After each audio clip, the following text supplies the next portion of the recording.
Get off my aircraft, now! The words sliced through the cabin of the $70 million Gulfstream G650 like a blade through silk. Captain Robert Garrison stood in the narrow aisle, his pale blue eyes locked onto the young black woman sitting in the owner's seat. His jaw set in a hard line of absolute authority. She didn't flinch. She didn't move.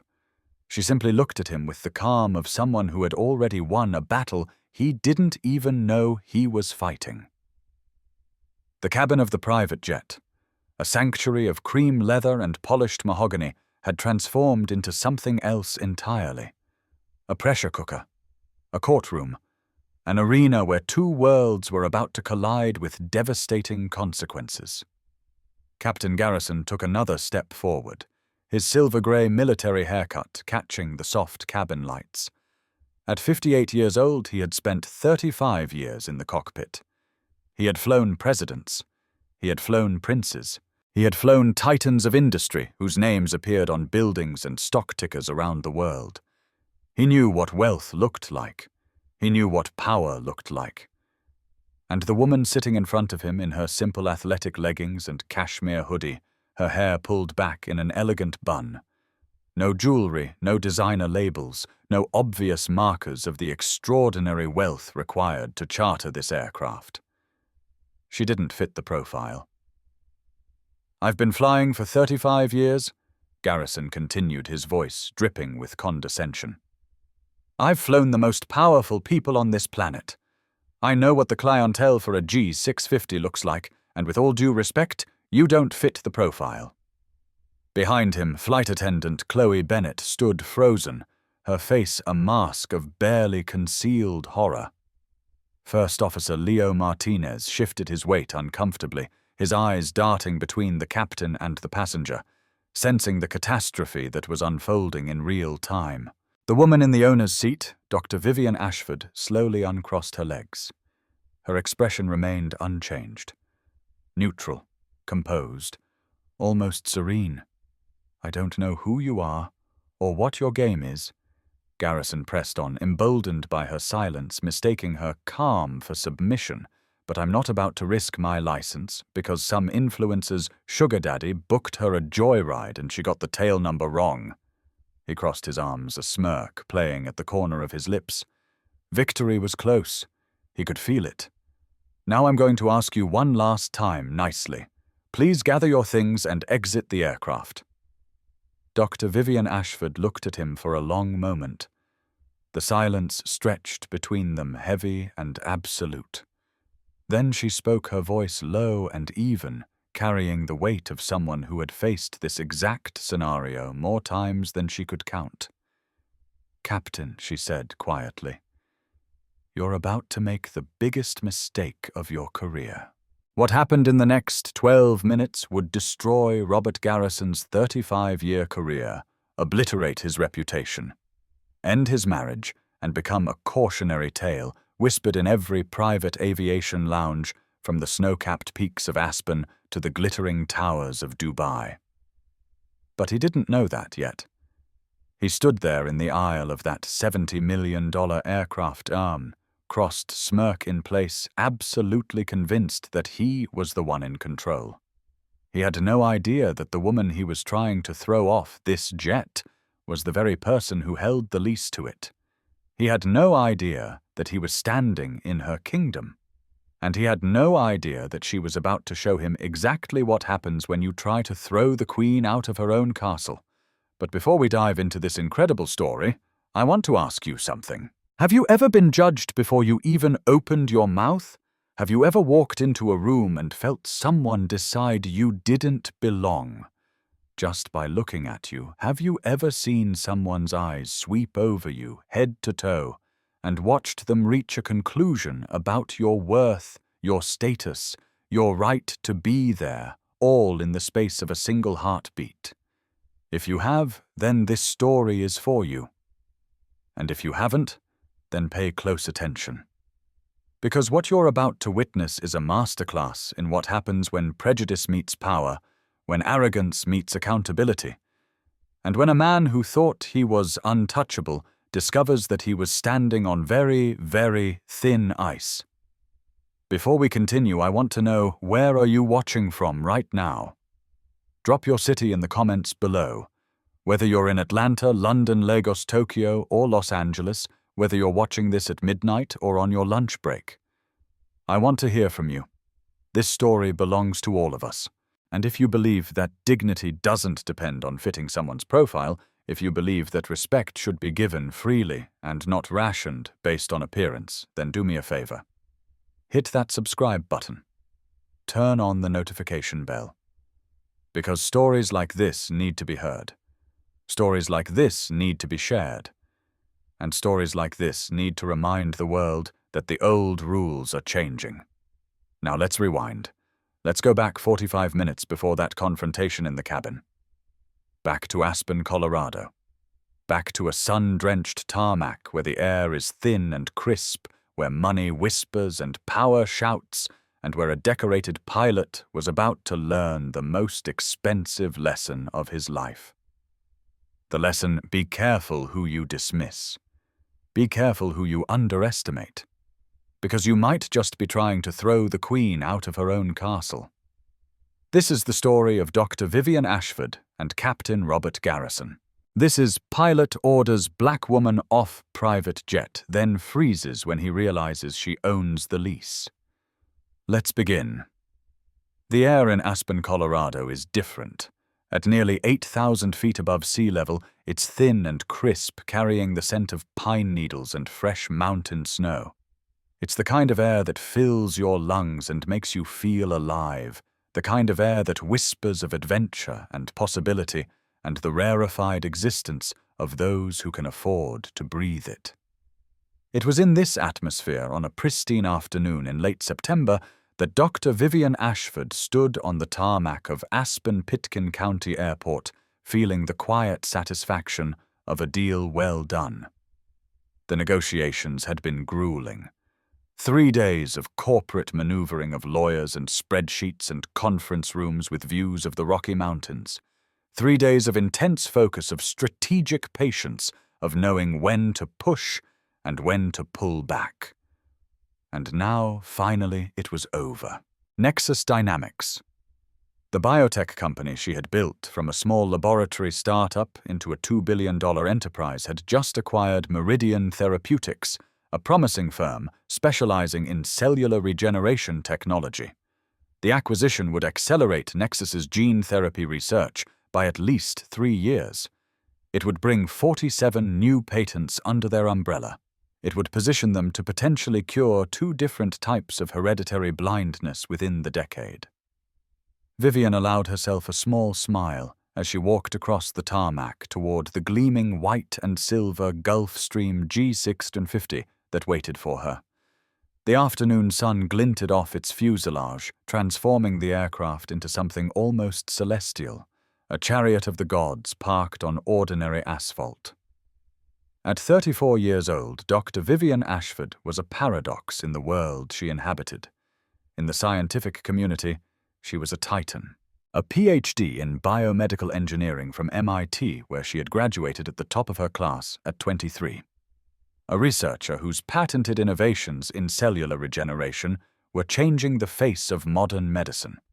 A mind so brilliant that her doctoral thesis had been cited over 4,000 times in peer-reviewed journals around the world. In the business world, she was a force of nature. A CEO who had taken her company from a cramped laboratory in Cambridge, Massachusetts, to a gleaming headquarters in Boston's Seaport District. A leader who commanded the respect of venture capitalists, board members, and competitors alike. A strategist whose instincts had guided Nexus through 3 successful funding rounds and 1 spectacularly successful Series C that had valued the company at over $1 billion. But to the casual observer, to someone who didn't know her name, her credentials, her net worth, she was unassuming. Today she wore no power suit, no Hermes scarf, no Cartier watch, no flashy jewelry that screamed wealth and demanded attention. Instead, she was dressed for comfort on the long flight back to Teterboro Airport in New Jersey. Charcoal gray Lululemon leggings that moved with her body.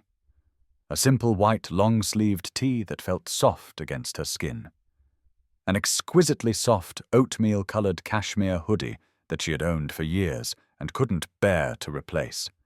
Her hair was pulled back into a simple, elegant bun.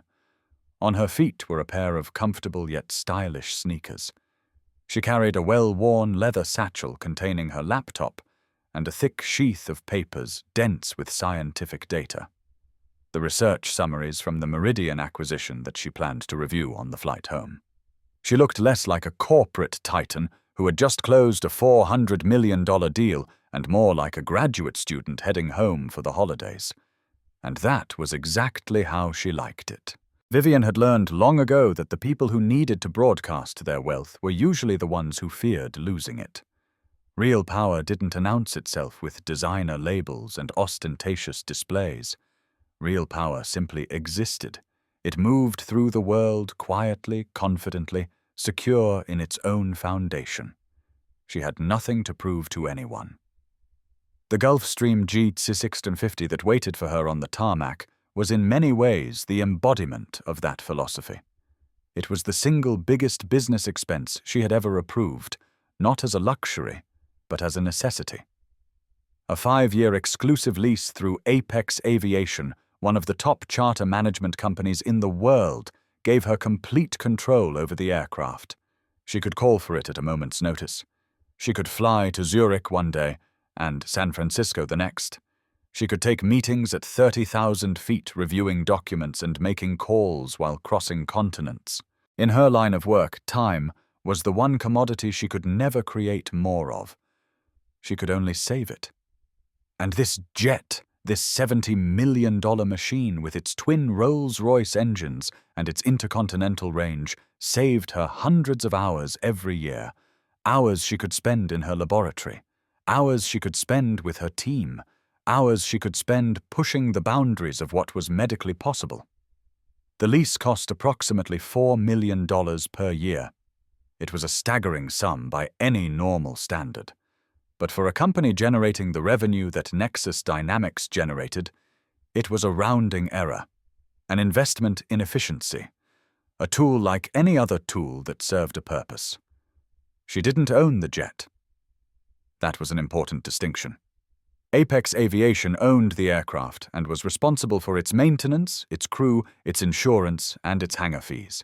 What Vivian owned was the lease, the exclusive right to use the aircraft whenever she needed it for the next 5 years. For all practical purposes, this Gulfstream G650 tail number N4227A was hers. As she approached the aircraft, the jet's stairs unfolded with a soft hydraulic hiss extending down to the tarmac like a red carpet rolled out for royalty. At the top of the stairs stood a smiling young woman in an impeccable uniform, her blonde hair pulled back in a neat ponytail, her posture professional and welcoming. Chloe Bennett, 28 years old, one of the best flight attendants Apex Aviation had on staff. She had been the regular attendant on Vivian's flights for the past 6 months, and in that time she had proven herself to be intelligent, intuitive, and genuinely kind. "Good afternoon, Dr. Ashford," Chloe said warmly as Vivian reached the top of the stairs. Her greeting was practiced but genuine, the kind of warmth that came from actually enjoying her work. "Congratulations on closing the deal." "We heard the news." Vivian smiled, feeling some of the tension from the past 3 days begin to melt away. "Thank you, Chloe. It was a tough one. I can only imagine."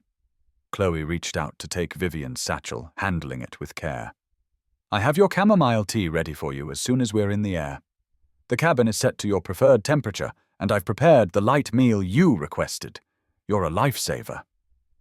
Vivian stepped into the cabin, and the world outside the tarmac, the mountains, the negotiations, the stress, all of it seemed to fall away.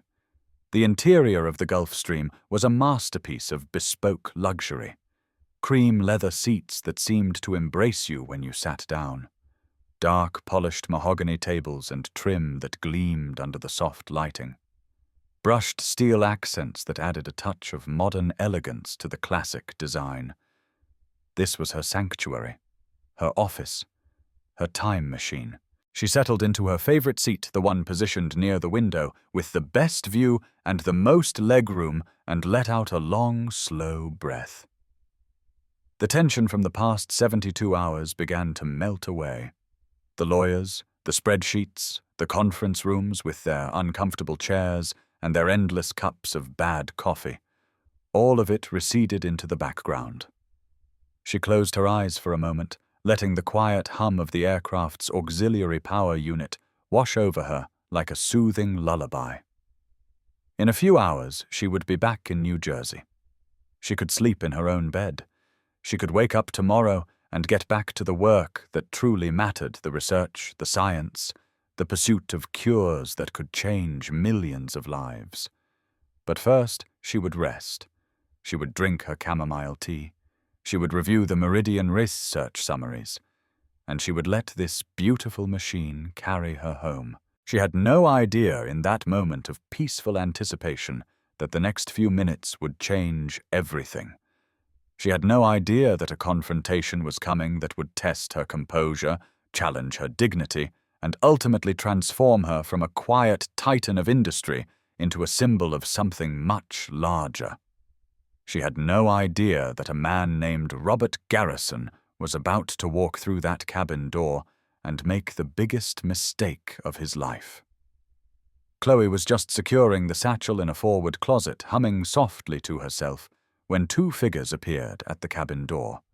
They were the pilots, and the moment they stepped into the cabin, the energy shifted.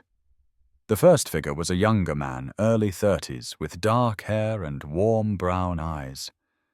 First Officer Leo Martinez gave Vivian a professional nod and a slight smile as he entered.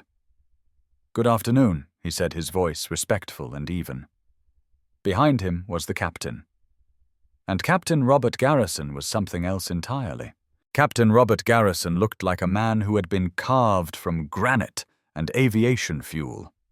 He was in his late 50s, with a stern, weathered face that spoke of decades spent at high altitude, of countless sunrises viewed from 30,000 feet, of a life lived in the thin air between the clouds. His silver-gray hair was cut in a severe military style, short and precise, not a strand out of place. His jaw was set in a permanent expression of command, and his pale blue eyes seemed to be constantly scanning for threats, for problems, for anything that didn't fit his carefully ordered worldview. His uniform was immaculate. His posture was rigid. His presence filled the cabin in a way that demanded attention, that demanded respect, that demanded deference. His name tag read Robert Garrison. Vivian had never flown with him before. Her usual captain, a pleasant man named Thomas, was on a family emergency, his wife having gone into early labor with their first child. Garrison had been assigned as a last-minute replacement, a senior captain from Apex's roster who happened to be available and qualified for the G650. In hindsight, that scheduling decision would prove to be catastrophically expensive. Garrison's pale blue eyes swept the cabin as he entered, the practiced gaze of a pilot taking in his domain. The cream leather seats, the polished mahogany, the soft lighting. And then his eyes landed on Vivian, sitting in the owner's seat dressed in her athletic wear, her hair in a simple bun, no jewelry, no obvious markers of wealth. And they stopped. Something shifted in his expression. The professional command that had characterized his face a moment before narrowed into something else. Something colder. Something that Vivian recognized immediately because she had seen it countless times before in her life. Suspicion. Judgment. Dismissal. In that fraction of a second, Captain Robert Garrison looked at Dr. Vivian Ashford and made a decision. He saw a young black woman in casual clothes sitting in a seat that cost more per hour than most people made in a month. He saw athletic leggings instead of a designer suit. He saw a simple bun instead of an expensive salon hairstyle. He saw sneakers instead of Louboutins. And he decided that she didn't belong. He didn't see the PhD from MIT. He didn't see the $2 billion company. He didn't see the $400 million deal she had just closed. He didn't see the brilliant mind that had revolutionized cellular regeneration research. He didn't see the leader, the innovator, the titan. He saw a problem. He didn't speak to Vivian. He directed his words to Chloe instead, his voice a low growl that cut through the cabin's tranquility like a knife. "Chloe, who is this?" Chloe, caught off guard, blinked in surprise. She had been closing the overhead closet, her back to the cabin, and she turned now to face the captain with an expression of confusion. "Captain, this is Dr. Ashford." She said, her tone professional but uncertain, sensing that something was wrong but not quite sure what. "Our passenger." Garrison's eyes flicked back to Vivian. His expression didn't change. He looked at her the way a security guard might look at someone who had wandered into a restricted area with barely concealed contempt and absolute certainty that she didn't belong. He ignored Chloe's introduction as if it were an irrelevant piece of static, as if the words had simply bounced off him without making any impact whatsoever. He took a step further into the cabin, his posture radiating an intimidating authority, the kind of authority that expected to be obeyed without question, the kind of authority that was accustomed to deference, to submission to people scrambling to please him. "I think there's been a mistake," he said, his voice dripping with condescension. His lips curved into something that might have been a smile on a different face, but on his it was a sneer. "Are you with the ground crew or the catering service? Sometimes they come on board to do a final check." He paused, letting his words hang in the air like an accusation. "If you're finished, you need to deplane now. We're preparing for departure." The silence that followed was heavy and absolute. It settled over the cabin like a physical weight pressing down on everyone present. Chloe's friendly smile froze on her face, transforming into an expression of barely concealed horror. Leo Martinez, standing behind the captain, shifted his weight uncomfortably, his eyes widening as he processed what was happening. Vivian, who had been sinking into a state of blissful relaxation just moments before, opened her eyes. She met the captain's steely gaze without a flicker of emotion. Her face was calm, composed, utterly neutral. But inside she felt a familiar sensation, a cold flash of recognition that ran through her veins like ice water. This wasn't the first time someone had looked at her and decided she didn't belong. It wasn't the first time someone had seen her skin color, her age, her gender, and immediately categorized her as less than. It wasn't the first time she had been mistaken for the help, for the assistant, for someone's girlfriend or wife or daughter, for anyone other than the person actually in charge. It had happened in laboratories. It had happened in boardrooms. It had happened at conferences and networking events and fundraising dinners. It had happened so many times in so many places that she had lost count. But it had never happened quite like this. It had never been this blatant, this aggressive, this unapologetically hostile. "I believe you misheard the flight attendant?" Vivian said, her voice calm, level, and utterly devoid of the anger that was beginning to coil in her stomach like a snake preparing to strike. "I am the passenger. Dr. Vivian Ashford." She held his gaze as she spoke, her eyes steady, her expression neutral. She gave him no satisfaction. She showed him no weakness. She simply stated the facts clearly and precisely, and waited for him to correct his mistake. But Captain Robert Garrison was not a man who corrected his mistakes. His lips curled into a semblance of a smile, but it was a cold thing, dismissive and arrogant. The smile of a man who believed he knew better, who believed he could see through deceptions that fooled lesser minds, who believed that his 35 years of experience had given him an infallible ability to judge people at a glance. "Right," he said, drawing the word out with obvious skepticism. "The manifest says this flight is for V." "Ashford," he paused, letting his eyes sweep over her once more, taking in her athletic wear, her simple appearance, her lack of obvious wealth markers. "I'm guessing that's your father, or your husband. Is he running late?" The assumption was so blatant, so rooted in a worldview that Vivian had fought against her entire life that she felt a second flash of ice run through her veins. But this time, it wasn't just recognition. It was something harder, something colder. This wasn't a misunderstanding. This wasn't a simple mistake that could be cleared up with a quick explanation. This was a judgment, a conclusion that this man had reached before she had spoken a single word, a verdict rendered based on nothing more than the color of her skin and the clothes on her back. "There is no Mr. Ashford," she stated, her voice losing its warmth and taking on a harder, more precise edge. Each word was delivered with the clinical precision of a surgeon making an incision. "The V stands for Vivian. The aircraft is chartered for me." She paused, letting her words sink in, giving him one final chance to recognize his error.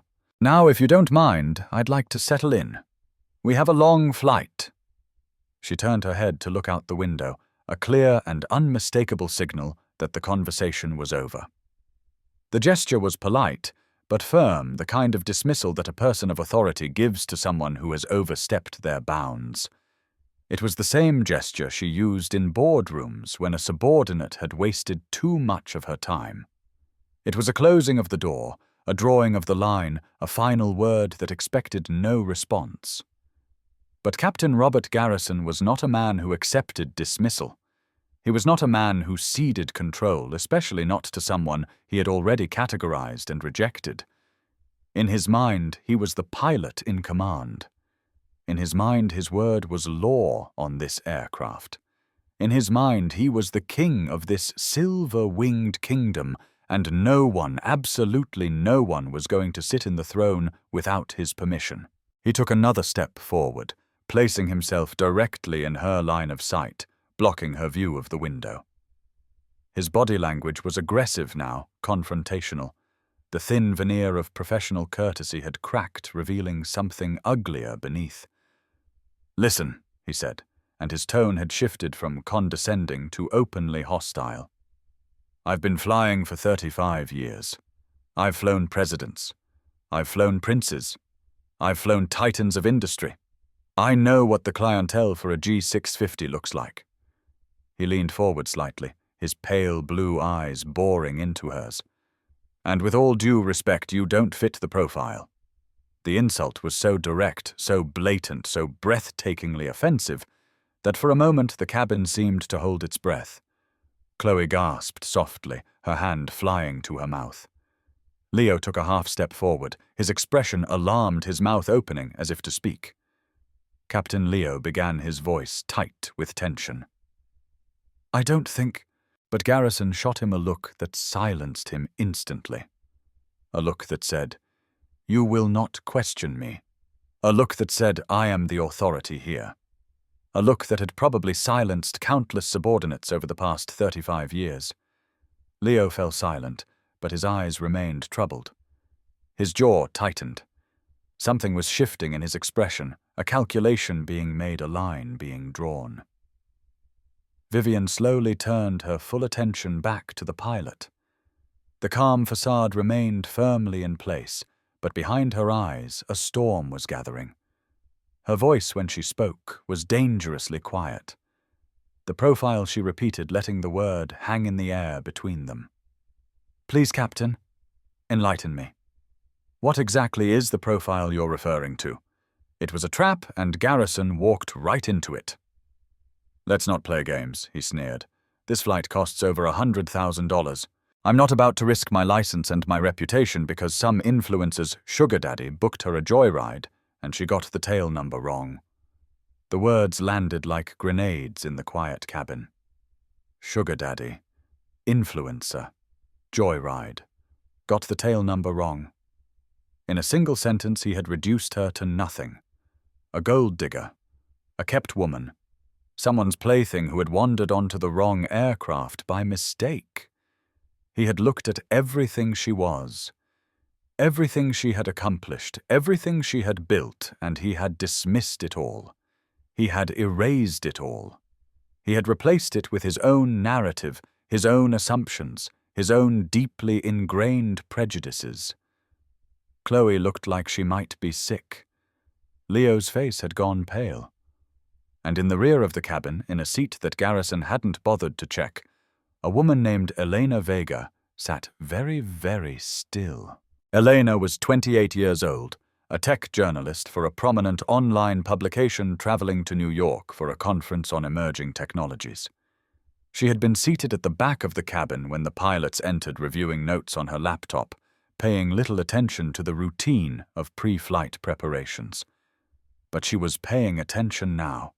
Her phone was in her hand, and for the past 2 minutes since the moment Garrison had asked, "Who is this?" in that contemptuous tone she had been recording, her thumb hovered over the share button.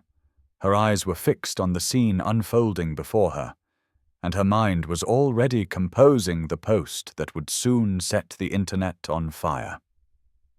The cabin of the Gulfstream G650 was designed for tranquility. Every element of its interior had been engineered to insulate its occupants from the chaos of the outside world, from the roar of the engines, from the turbulence of the atmosphere, from the ordinary stresses of travel. The cream leather seats absorbed sound. The thick carpeting muffled footsteps. The triple-paned windows blocked out the noise of the tarmac. But in that moment, the cabin was anything but tranquil. The silence crackled with unspoken tension. The air itself seemed to have thickened, making it harder to breathe. Every person in that confined space could feel the weight of what was happening, the magnitude of the confrontation that was unfolding. Captain Robert Garrison stood in the center of the aisle, his arms crossed over his chest, his face flushed with the righteous certainty of a man who believed he was protecting his aircraft from an intruder. His pale blue eyes were fixed on Vivian with an intensity that bordered on hostile. His posture radiated authority, intimidation, the unshakable confidence of someone who had spent 35 years giving orders and having them obeyed. "Now I'm going to ask you one last time nicely," he said, his voice low and hard. "Please gather your things and exit the aircraft." He uncrossed his arms, letting them hang at his sides in a gesture that was somehow more threatening than his previous posture. His fingers flexed slightly, as if he was preparing for physical confrontation. "You have 30 seconds to get off my aircraft under your own power. If you refuse, I will call airport security and have you removed for trespassing." The ultimatum hung in the air like smoke. Chloe Bennett stood frozen near the forward galley, her face pale, her hands trembling slightly at her sides. She had been a flight attendant for 6 years. She had dealt with difficult passengers, delayed flights, medical emergencies, turbulence that had sent beverage carts flying through the cabin. But she had never in all her years of service witnessed anything like this. Her job was to provide impeccable service. Her training had taught her to de-escalate situations, to smooth over conflicts, to make every passenger feel valued and welcome. But now she was trapped between her duty to the client and the unyielding command of the captain. Her mouth opened and closed, words failing her. "Captain, please," she finally managed, her voice soft and pleading. "I can re-verify her credentials with the FBO. It will only take a moment. Just let me make a quick call and—" "Stay out of this, Chloe." Garrison didn't even glance at her. He didn't grace her with so much as a look. His focus was entirely on Vivian Predator, zeroing in on prey. In his mind, this was his aircraft. In his mind, his word was law. In his mind, he had identified a threat, and he was dealing with it the way he had been trained to deal with threats, with authority, with force, with the absolute certainty that he was right. He took another step closer to Vivian, invading her space, using his physical presence as a weapon. "I don't know who you are," he repeated, his voice rising in volume, echoing in the confined space. "I don't know what your game is, but it ends now. 30 seconds. Starting now." Leo Martinez felt cold sweat prickle the back of his neck.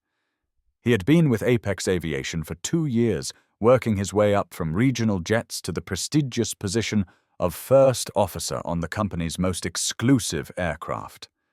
He knew the golden rules of private aviation. The client was sacrosanct. The client was always right. The client was the reason they had jobs, the reason they had salaries, the reason they could afford their mortgages and their car payments and their children's educations. He had seen Captain Garrison be gruff before. The man was old school, a classic hard-nosed pilot who viewed flight attendants as minor functionaries and first officers as barely tolerable apprentices. He commanded respect through intimidation, through the weight of his experience, through the force of his personality. But this was different. This was a violation. Leo looked at the passenger, Dr. Ashford, sitting there in her seat. He saw her stillness a stark contrast to Garrison's aggressive posture. He saw the look in her eyes, and it wasn't fear. It wasn't even anger. It was something else entirely. It was a profound, chilling disappointment. The disappointment of someone who had been through this before. The disappointment of someone who had hoped, perhaps against hope, that this time would be different. The disappointment of someone who had built a life, a career, a legacy only to have it dismissed, erased, invalidated by a stranger in a uniform who couldn't see past the color of her skin. "Captain Garrison!" Leo's voice cut through the tension. It was firm, but respectful, the voice of a subordinate who was trying to navigate a minefield. "The flight plan was confirmed this morning. The passenger is verified. Dr. Vivian Ashford. Everything is in order. I checked the manifest myself." He stepped forward slightly, positioning himself between Garrison and Vivian, a subtle gesture of intervention. "Perhaps there's been some confusion with the paperwork. We could contact dispatch, get a confirmation. Are you questioning my authority?" Martinez Garrison rounded on him, his face flushing with fury. The veins in his neck stood out like cords. His pale blue eyes blazed with an anger that seemed disproportionate, excessive, almost unhinged. "I am the pilot in command," he said, his voice dropping to a dangerous growl. "My word is law on this aircraft. I am responsible for the safety and security of this flight. And something about this situation feels wrong." He jabbed a finger toward Vivian. "I'm making a command decision. She goes. Now!" Leo held his ground. He didn't back down, didn't look away, didn't submit to the intimidation. But he also knew that pushing further would only escalate the situation. Garrison was not a man who responded well to being challenged, especially not in front of others, especially not by someone he considered a subordinate. "Understood," Captain Leo said quietly. But as he stepped back, his eyes met Vivian's for just a moment. And in that brief exchange something passed between them. An acknowledgement. A recognition. A silent message that said, "I see what's happening. I know this is wrong." Vivian watched the exchange with the same cool, analytical precision she applied to complex biochemical equations. She understood the dynamics at play. She understood that Leo was trapped, caught between his own conscience and the hierarchical structure of his profession. She understood that Chloe was paralyzed, torn between her training and her humanity. She understood that she was alone in this cabin with a man whose prejudice was so deep, so ingrained, that no amount of explanation would penetrate it. She could have escalated. She could have raised her voice, matched his aggression, demanded to be treated with respect. She could have pulled out her phone and shown him her Forbes profile, her Wikipedia page, her company's website with her picture prominently displayed on the leadership team section.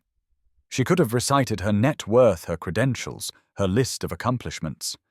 But she knew with the certainty of someone who had navigated these waters many times before that it would be pointless.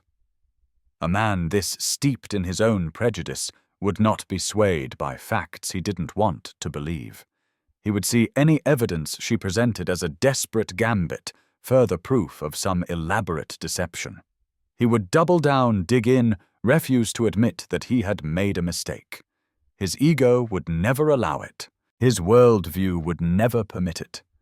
She had to bypass him entirely. She had to go to the source. Vivian held Garrison's gaze for a long moment. The silence stretched between them, heavy with tension, electric with possibility.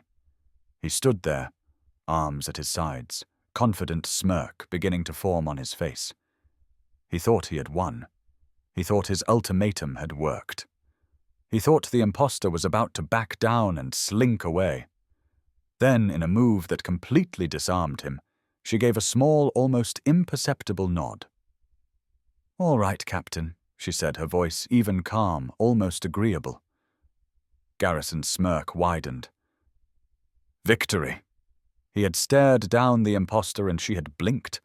His authority had been challenged and his authority had prevailed. This was how the world worked. This was how it had always worked. This was how it would always work. A wise decision, he said, smugly triumph, dripping from every syllable.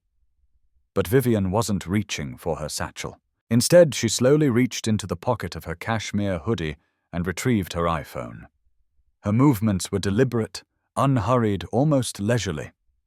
She swiped through her contacts with her thumb, scrolling past names that would have made Garrison's blood run cold if he could have seen them. Venture capitalists, senators, CEOs, the kind of people who shaped the world from corner offices and private clubs. Her thumb stopped on one name, David Morrison, Apex CEO. Garrison watched her, his brow furrowing in confusion. The smirk was still there, but it was beginning to falter at the edges. Calling for a ride, he asked, his voice carrying a note of mockery. "Good. The sooner you're off the property, the better." Vivian ignored him. She pressed the call button and put the phone to her ear. It rang once. In the rear of the cabin, Elena Vega was still recording. Her phone had captured everything, every word, every gesture, every moment of escalating confrontation. Her thumb moved from the share button to her social media app. She began composing a post, her fingers flying across the screen. "Just watched a pilot try to throw a black woman off a private jet because she doesn't fit the profile.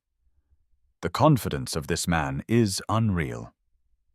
At Apex Aviation, care to explain #profile this. She attached the first 30 seconds of video and hit post.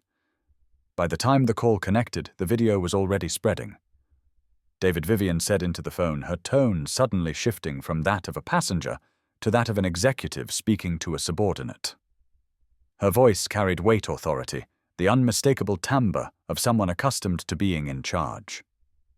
"Vivian Ashford here. I hope I'm not interrupting anything important." On the other end of the line, in a corner office on the 50th floor of a Manhattan skyscraper, David Morrison straightened in his chair. He was the CEO and founder of Apex Aviation, a man who had built one of the most prestigious private charter companies in the world from a single leased aircraft and a dream. He was in the middle of a tense quarterly review surrounded by executives and spreadsheets and projections. But when Vivian Ashford called, he took the call. He always took the call. Because Nexus Dynamics wasn't just a client. They were the client. Their 5-year exclusive lease was one of the largest contracts on Apex's books, worth over $20 million when you factored in flight hours, fuel costs, crew salaries, and management fees. Dr. Ashford herself was the kind of client that every charter company dreamed of: sophisticated, low-maintenance, loyal, and connected to a network of other potential clients who could generate millions in referral business. She was, without exaggeration, the single most important client David Morrison had. "Vivian," his voice came through clear and professional, warm with the familiarity of a long-standing business relationship. "Not at all, it's always a pleasure to hear from you. Is everything all right? I thought you were wheels up from Aspen an hour ago." Back in the cabin of the Gulfstream, Garrison's expression was beginning to change. The smug confidence was draining from his face, replaced by a flicker of uncertainty. His eyes moved from Vivian to the phone. Trying to process what was happening, trying to understand why this woman was making a phone call instead of gathering her things and leaving. Who was she calling? A lawyer? A boyfriend? Someone who would come pick her up? He crossed his arms again, but the gesture felt less authoritative now. more defensive. "That's what I'm calling about?" "David." Vivian continued. Her gaze locked on Garrison, watching his reaction with the detached interest of a scientist observing an experiment. "There seems to be a delay. We have an issue here on the ground with your pilot." She paused, letting the words sink in, letting them travel through the phone across the miles to the corner office in Manhattan. "A Captain Garrison, I believe." At the mention of his name, Garrison's face went pale. His heart stuttered in his chest. David Morrison.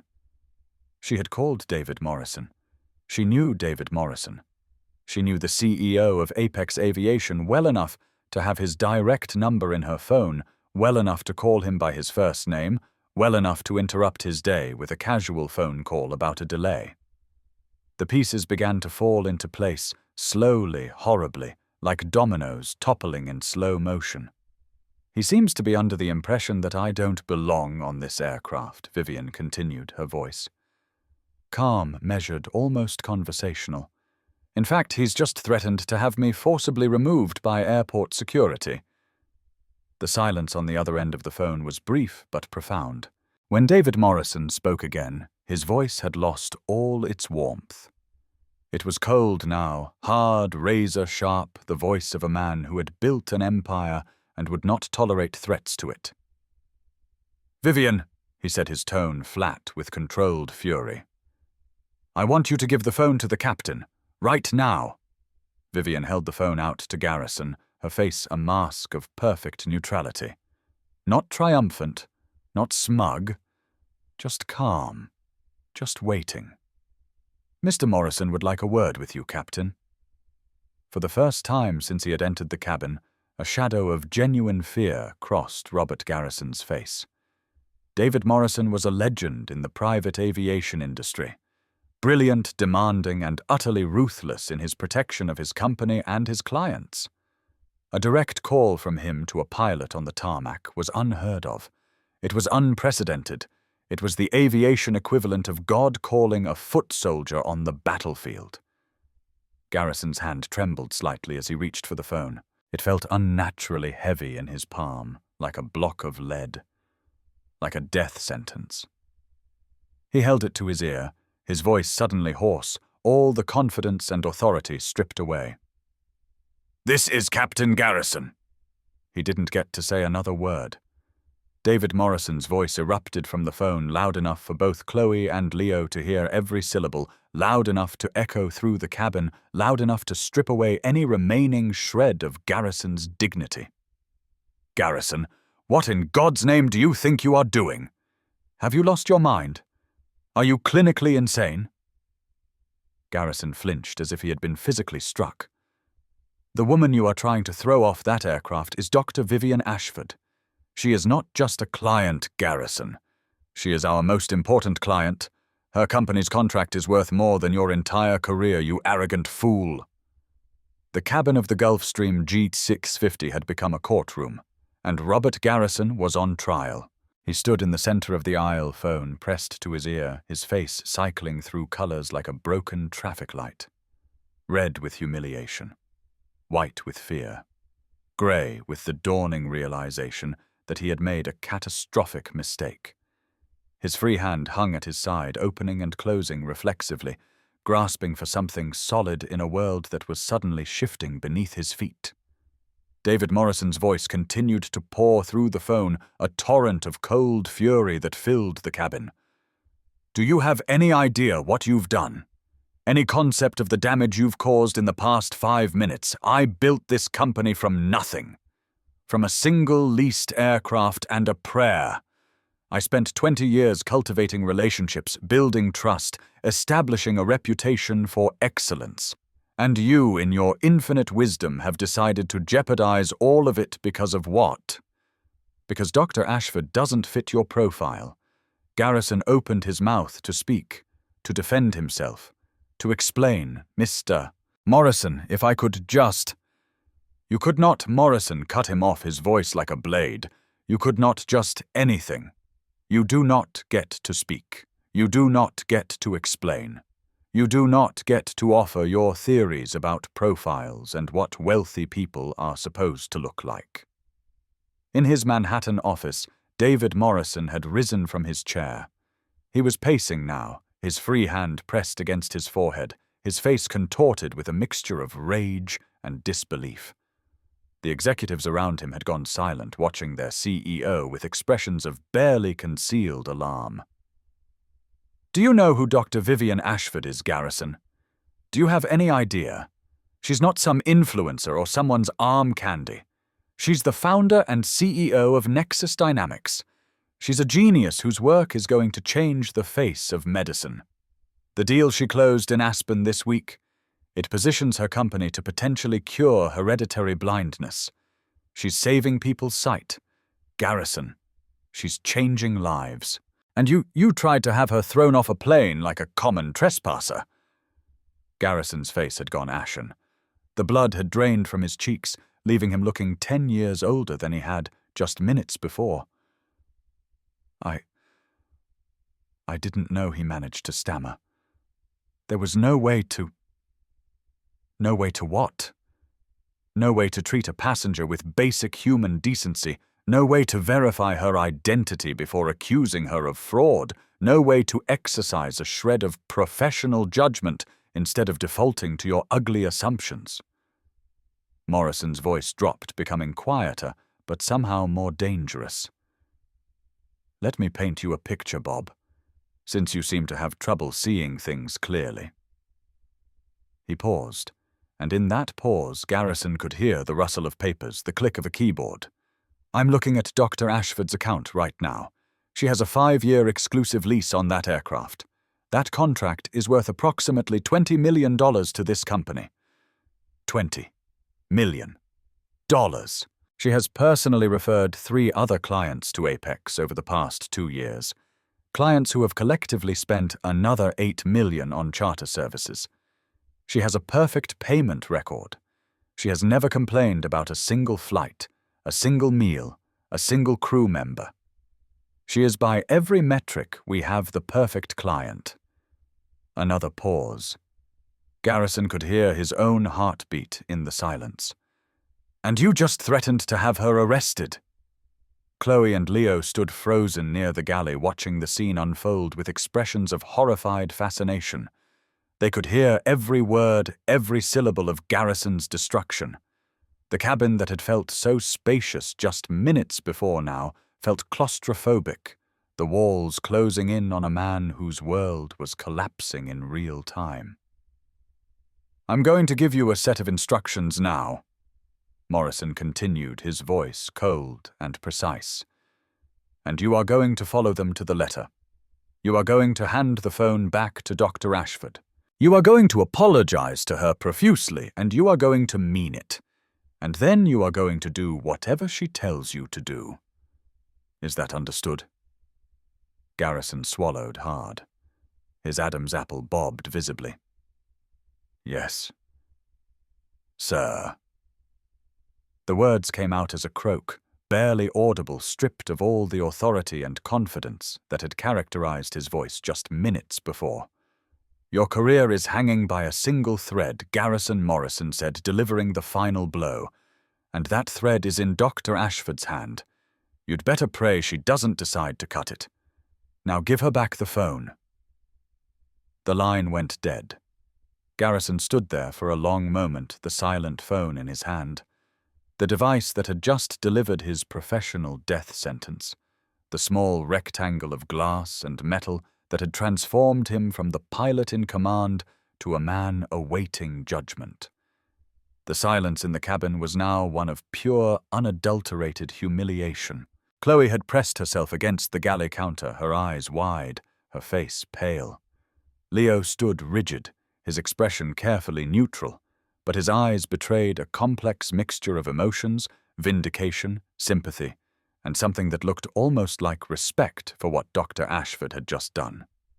Slowly, his arms stiff and robotic, Garrison handed the phone back to Vivian. His eyes met hers, and she saw everything in them. The arrogance was gone. The contempt was gone. The certainty that he had been right, that he had been justified, that his profile had been accurate. All of it had been stripped away.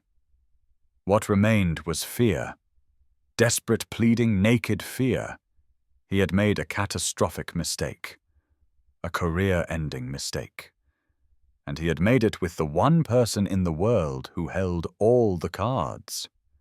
Vivian took the phone back, her expression unreadable. She didn't look triumphant. She didn't look smug. She didn't show any of the vindictive pleasure that a lesser person might have displayed in this moment. Instead, she looked tired, weary, as if the entire episode had drained something vital from her. She glanced at the phone screen, confirmed that the call had ended, and placed it beside her on the cream leather seat. When she looked back up at Garrison, her face was still neutral, still composed. But her eyes had changed. There was steel in them now. Cold, hard steel.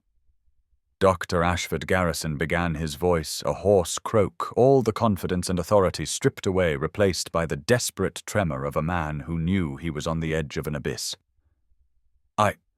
I apologize. There has been a terrible misunderstanding. Vivian looked at him. Just looked.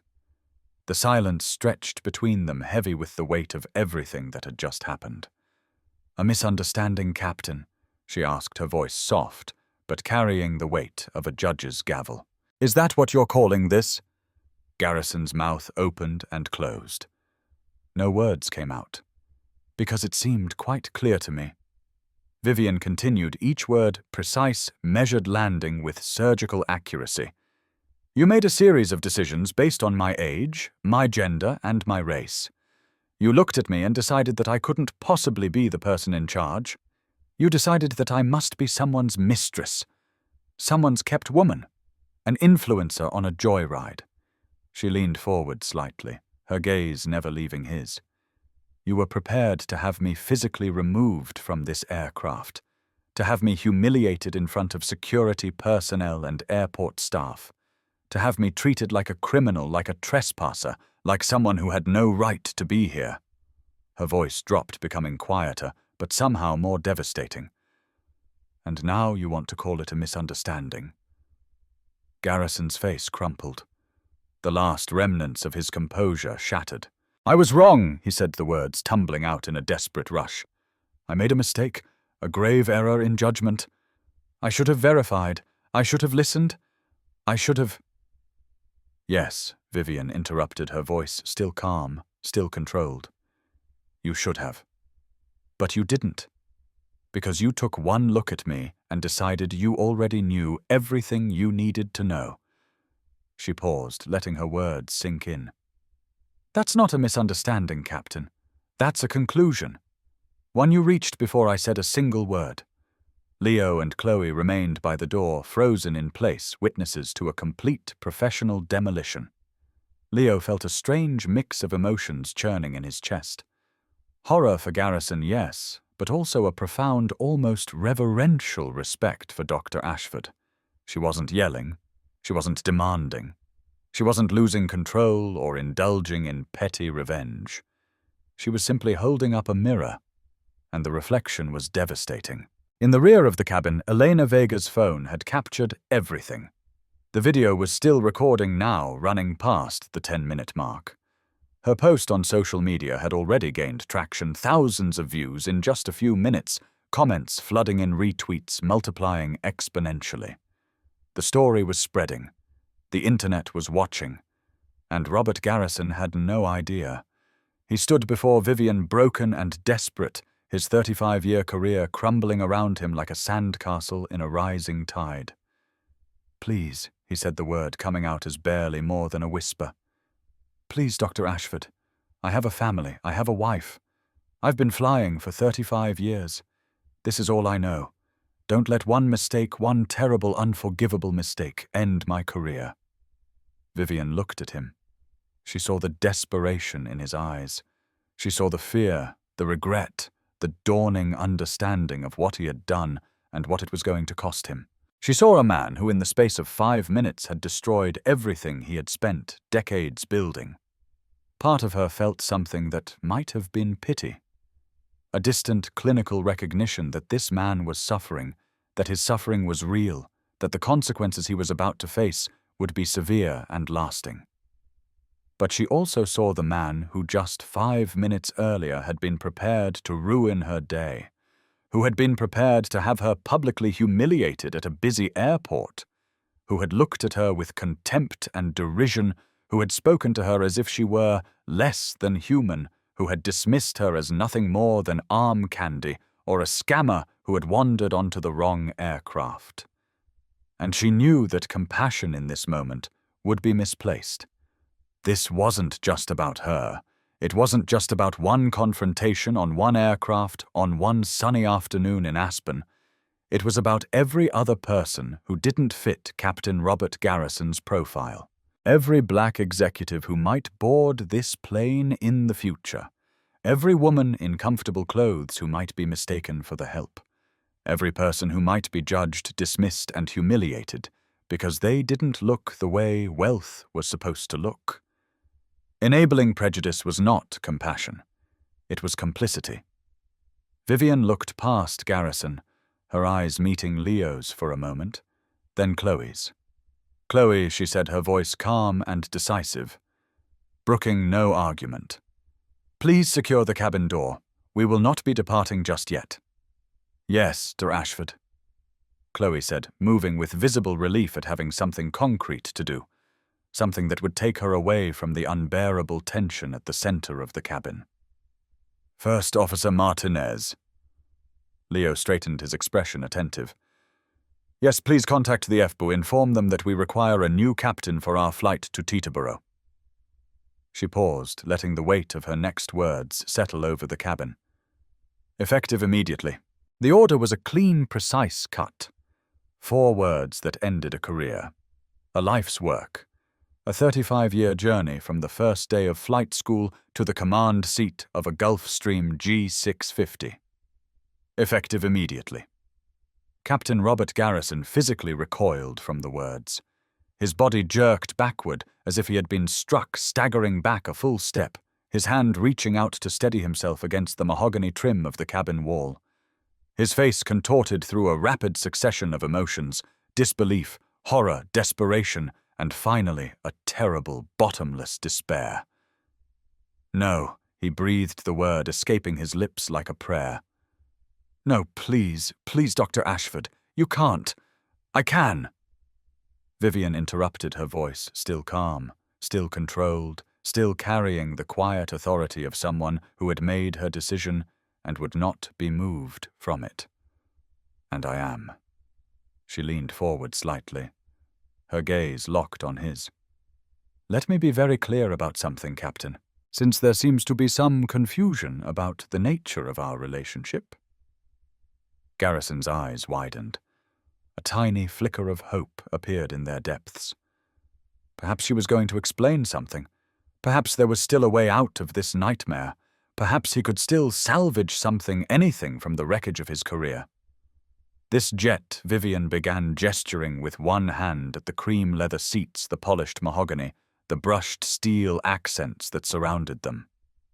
"This $70 million machine that you are so proud to command." She paused, letting the words sink in. "I don't own it." The hope in Garrison's eyes brightened. A technicality. A way out. She didn't own the aircraft.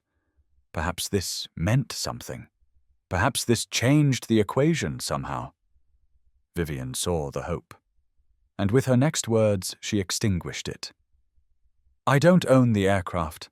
I own the lease." She held his gaze, her eyes steady, her voice unwavering. "For the next 5 years, this Gulfstream G650 tail number N4227A is for all intents and purposes mine. I have exclusive rights to its use. I decide when it flies, where it flies, and who flies it. Apex Aviation. The company that signs your paycheck manages the aircraft on my behalf. They maintain it, they fuel it, they staff it with crews."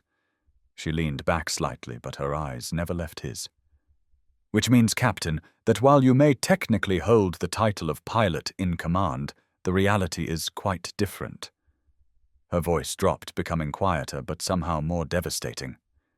"You are flying my plane, and you just tried to kick me off of it." The words landed like hammer blows. Garrison's face had gone grey. The colour had drained from his cheeks, leaving him looking not just older, but somehow diminished, shrunken. The man who had filled the cabin with his authority and his certainty just minutes before now looked small, insignificant, defeated. Every pretense, every justification, every rationalization he might have clung to was stripped away in that moment. He wasn't the guardian of a valuable asset, protecting it from an intruder. He wasn't the wise veteran using his experience to identify a threat. He wasn't the pilot in command exercising his authority to ensure safety and security. He was a glorified chauffeur who had just insulted his boss. "The problem isn't that you didn't know who I was." Vivian continued delivering the line that would haunt Garrison for the rest of his life. "The problem is how you treated someone you thought didn't matter." She let those words hang in the air between them. "You didn't ask for verification. You didn't check with dispatch. You didn't even give me the basic courtesy of examining my identification. You took one look at me, at my skin, at my clothes, at my age, and you decided that I couldn't possibly be the person in charge. You decided that I must be a fraud, a gold digger, someone's mistress who had wandered onto the wrong aircraft." Her voice hardened. "And then you threatened to have me arrested." Garrison's mouth moved, but no sound came out. His lips formed words. Perhaps another apology. Perhaps another plea. But his voice had failed him. He stood there in the aisle of the aircraft, a broken man in a captain's uniform watching his world collapse around him. "I've been in rooms full of people who assumed I was the assistant," Vivian said, her voice taking on a quality of weary resignation. "I've been in meetings where men addressed their questions to my male colleagues because they couldn't conceive that the woman at the table might be the one making the decisions. I've been patronized, dismissed, underestimated, and overlooked more times than I can count." She shook her head slowly. "But I have never in all my years had someone look at me with such contempt and try to have me physically removed from a space I had every right to occupy." "That's a new one, Captain." "Congratulations." Chloe had returned from securing the cabin door. She stood near the forward galley, her face pale, her eyes glistening with unshed tears. The injustice of what she had witnessed, the raw ugliness of Garrison's assumptions and behavior, had shaken her more than she would have thought possible. Leo remained by the cockpit door, his expression carefully neutral. But his mind was racing. He was thinking about all the times he had seen Garrison be dismissive, condescending, or outright rude to people he considered beneath him. He was thinking about the complaints he had heard whispered in crew lounges and break rooms. Complaints that were always attributed to Garrison's old-school style, but that were really about something uglier. He was thinking about how many times he had stayed silent, and he was thinking about how he would never stay silent again. Garrison made one last, desperate attempt. "Dr. Ashford," he said, his voice cracking, his hands coming together in an unconscious gesture of supplication. "Please, I have a family, a wife who depends on me, a mortgage, a life that I've built over 35 years. I know I made a terrible mistake. I know I was wrong. But please don't let one moment of poor judgment destroy everything I've worked for." Vivian considered his words. She considered the man standing before her, his pride stripped away, his career in ruins, his future suddenly and terrifyingly uncertain. She considered the wife he had mentioned, the mortgage, the life he had built. She considered the very real human cost of the decision she was about to make. And then she considered the alternative. She considered what it would mean to let him off the hook, to accept his apology, to chalk it up to a misunderstanding, to allow him to continue flying as if nothing had happened. She considered the message that would send to him, to other pilots, to everyone who might be inclined to make the same assumptions he had made. She considered all the people who would never have the power she had, all the people who would be subjected to this same treatment and would have no recourse, no CEO to call, no leverage to use, all the people who would simply have to swallow the insult and deplane quietly their dignity, stolen, their humanity denied. And she made her decision. Captain Garrison. She said, her voice carrying the finality of a judge delivering a sentence. Your services are no longer required on this flight, or on any of my future flights. She picked up her folder of scientific papers, the research summaries from the Meridian acquisition that she had planned to review on the flight home. I suggest you collect your belongings and exit the aircraft. She opened the folder, her eyes dropping to the first page. The aircraft, she added without looking up, that you were so eager for me to leave. The gesture was unmistakable. The conversation was over. He was dismissed. Robert Garrison stood there for a full 30 seconds, frozen in place, unable to move. The cabin around him seemed to blur at the edges, becoming surreal, dreamlike. This couldn't be happening. This couldn't be real. In the space of less than 15 minutes, he had gone from the pilot in command of a $70 million aircraft to a man who had just been fired by a passenger. He looked at Chloe, hoping to find some sympathy, some support, some acknowledgement that this was all a terrible mistake. But Chloe wouldn't meet his eyes. She stared at the floor, her face pale, her body language closed off. He looked at Leo, his first officer, the man who was supposed to support him, to back him up, to have his back. But Leo's expression was carefully blank neutral, giving nothing away. There was no sympathy there, no support, just the cool, professional detachment of a subordinate who was already calculating his own next moves. Garrison was alone, completely, utterly alone. Without another word, his shoulders slumped in defeat, he turned and walked toward the cockpit. His steps were heavy, mechanical, the steps of a man moving through a nightmare from which he could not wake. He retrieved his flight bag from behind the captain's seat. He picked up his jacket from where he had hung it. He gathered the personal effects that marked this cockpit as his domain. Then he walked back through the cabin, his gaze fixed on the floor, unable to meet the eyes of anyone he passed. As he reached the open door, he paused for a fraction of a second. His body half turned as if he might look back, might make one final appeal, might find some last shred of hope to cling to. But one glance at Dr. Ashford, engrossed in her papers, told him everything he needed to know. It was over. He descended the stairs, not as a respected captain, not as a decorated pilot with 35 years of experience, but as a man who had been summarily fired.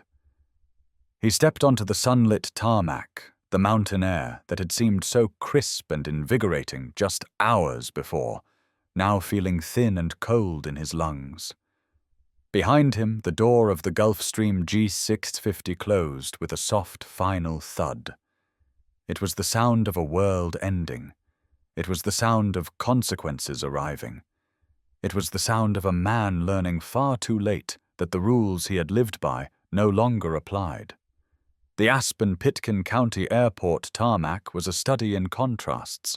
On one side, sleek private jets gleamed in the afternoon sun, their polished surfaces reflecting the surrounding mountain peaks like mirrors.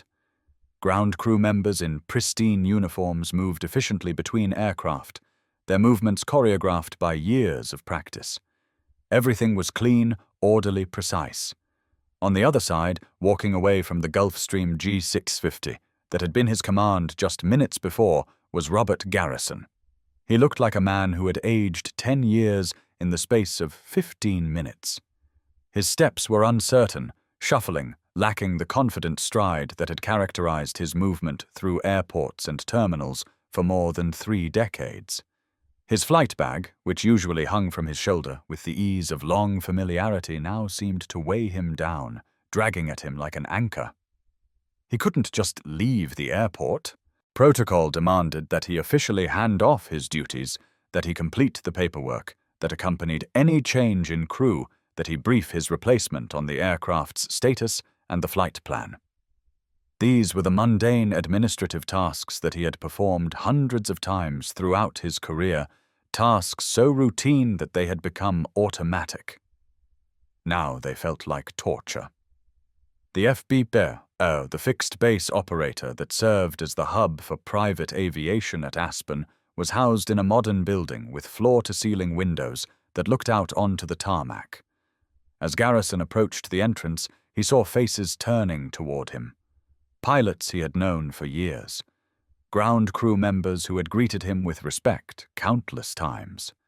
Dispatchers and operations personnel who had coordinated his flights across continents. They were all looking at him, and they were all whispering. The gossip had already begun to spread through the tight-knit aviation community like wildfire through dry brush. Someone from the FBO must have overheard the radio traffic. Someone must have seen him walking away from the aircraft. Someone must have put two and two together and started sharing the news. "Did you hear Garrison got kicked off his own flight?"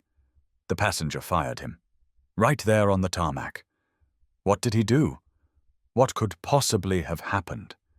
Garrison felt the weight of their stares as he pushed through the glass doors and entered the operations center.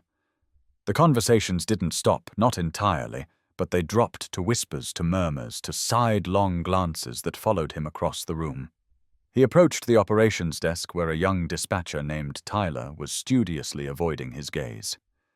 "I need to hand off to my replacement." Garrison said, his voice hoarse. "Captain Rodriguez. She's being brought in to take over the flight." Tyler nodded, still not meeting his eyes. "Yes, sir. She's en route. Should be here in about 45 minutes. There's a briefing room you can use to wait, and—" "I'll wait here," Garrison interrupted. He didn't want to hide in a briefing room. He didn't want to give them the satisfaction of seeing him slink away. He would stand here in the operations center and face whatever came next. It was the only shred of dignity he had left. He found a seat in the pilot's lounge, a comfortable leather chair positioned near the window with a view of the tarmac. He sat down heavily, his flight bag at his feet, and stared out at the aircraft he had just lost. The Gulfstream GC-650 sat there in the afternoon sun, gleaming beautiful, utterly indifferent to the human drama that had just unfolded inside its cabin. It was just an aircraft, just metal and carbon fiber and avionics and jet fuel. It didn't know or care that a 35-year career had just ended within its walls. But Garrison cared. He cared deeply. He replayed the confrontation in his mind over and over, an endless loop of humiliation and regret. He heard his own voice dripping with condescension, asking if she was with the catering service. He heard himself saying she didn't fit the profile. He heard himself threatening to have her removed by security. And he heard David Morrison's voice, cold and furious, delivering the verdict. "Your career is hanging by a single thread, and that thread is in Dr. Ashford's hand." How had he been so wrong? The woman's quiet confidence, her simple clothes, her lack of obvious wealth markers, it had all registered in his mind as red flags. Warning signs. Indicators that something was off, that she didn't belong, that she must be some kind of imposter or stowaway or gold digger who had stumbled onto the wrong aircraft. He realized now, with the clarity of hindsight, that he had been seeing exactly what he expected to see. His 35 years of experience, his thousands of hours in the cockpit, his interactions with the wealthy and powerful, all of it had created a template in his mind, a profile, and anyone who didn't fit that profile was automatically suspect. But the profile had been wrong. The profile had always been wrong.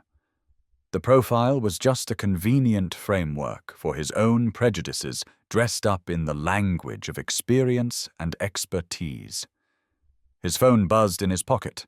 He pulled it out and saw a text message from Apex Dispatch. "Do not leave Aspen. Await instructions from Mr. Morrison's office. Hotel room will be booked for you." He was stranded. A pilot without a plane. A captain without a command.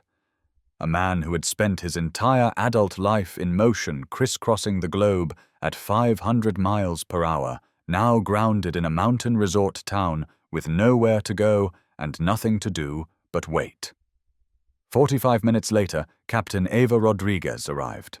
She came through the doors of the FBO with the energy and confidence of a woman who knew exactly who she was and what she was worth. Early 40s, with sharp features and intelligent dark eyes, she moved with the efficient grace of a pilot who had logged thousands of hours in cockpits around the world. She was the physical embodiment of everything Garrison was not. Young, female, Hispanic, confident without being arrogant, professional without being rigid. A pilot who had risen through the ranks on merit alone, who had proven herself again and again in an industry that was still, despite progress, dominated by men who looked like Robert Garrison. She spotted him immediately and walked over, her expression professional but cool. "Captain Garrison," she said, her voice carrying just a hint of an accent that spoke of a childhood spent between Miami and San Juan. "I'm Ava Rodriguez. I understand I'm taking over the flight to Teterboro." Garrison could only nod. The humiliation burned in his chest like acid. He was being replaced by a woman, a younger woman, a woman who in his worldview should have been his subordinate, should have been deferring to his experience, should have been grateful for any opportunity to learn from his expertise. Instead, she was taking his command. The irony was a bitter pill to swallow. "The aircraft is fueled and ready," he managed to say, forcing the words out through a throat that felt like it was filled with sand. "Flight plan is filed. Weight and balance is calculated. The passenger is in the cabin." Rodriguez nodded, her face impassive. She didn't ask what had happened. She didn't inquire about the circumstances that had led to this handover. She simply accepted the information, processed it, and moved on. "Thank you, Captain," she said. "I have it from here." There was no sympathy in her voice, no questions, no attempt to understand or commiserate. Just a clean, professional severance. Garrison's official duties were concluded. He watched through the lounge window as Rodriguez walked across the tarmac toward the Gulf Stream. He watched her climb the stairs with easy confidence. He watched the door close behind her. And then, 90 minutes after he had first walked through that same door, convinced of his own authority and certain of his own judgment, he watched the aircraft begin to move. The Gulfstream GC-650 taxied slowly toward the runway, its twin Rolls-Royce engines humming with restrained power.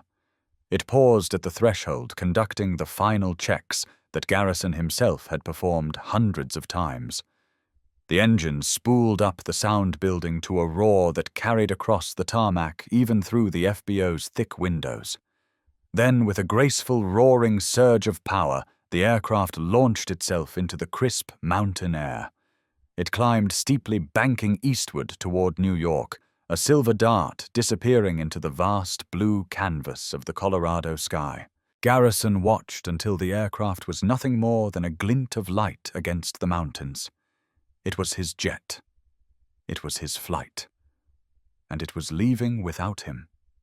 Carrying the woman he had insulted, the woman he had dismissed, the woman he had tried to have arrested. Carrying her toward the life he had coveted, toward the success he had envied, toward a future that would continue to unfold in ways he could never have imagined. While he remained here, grounded, alone, in the ruins of his own making.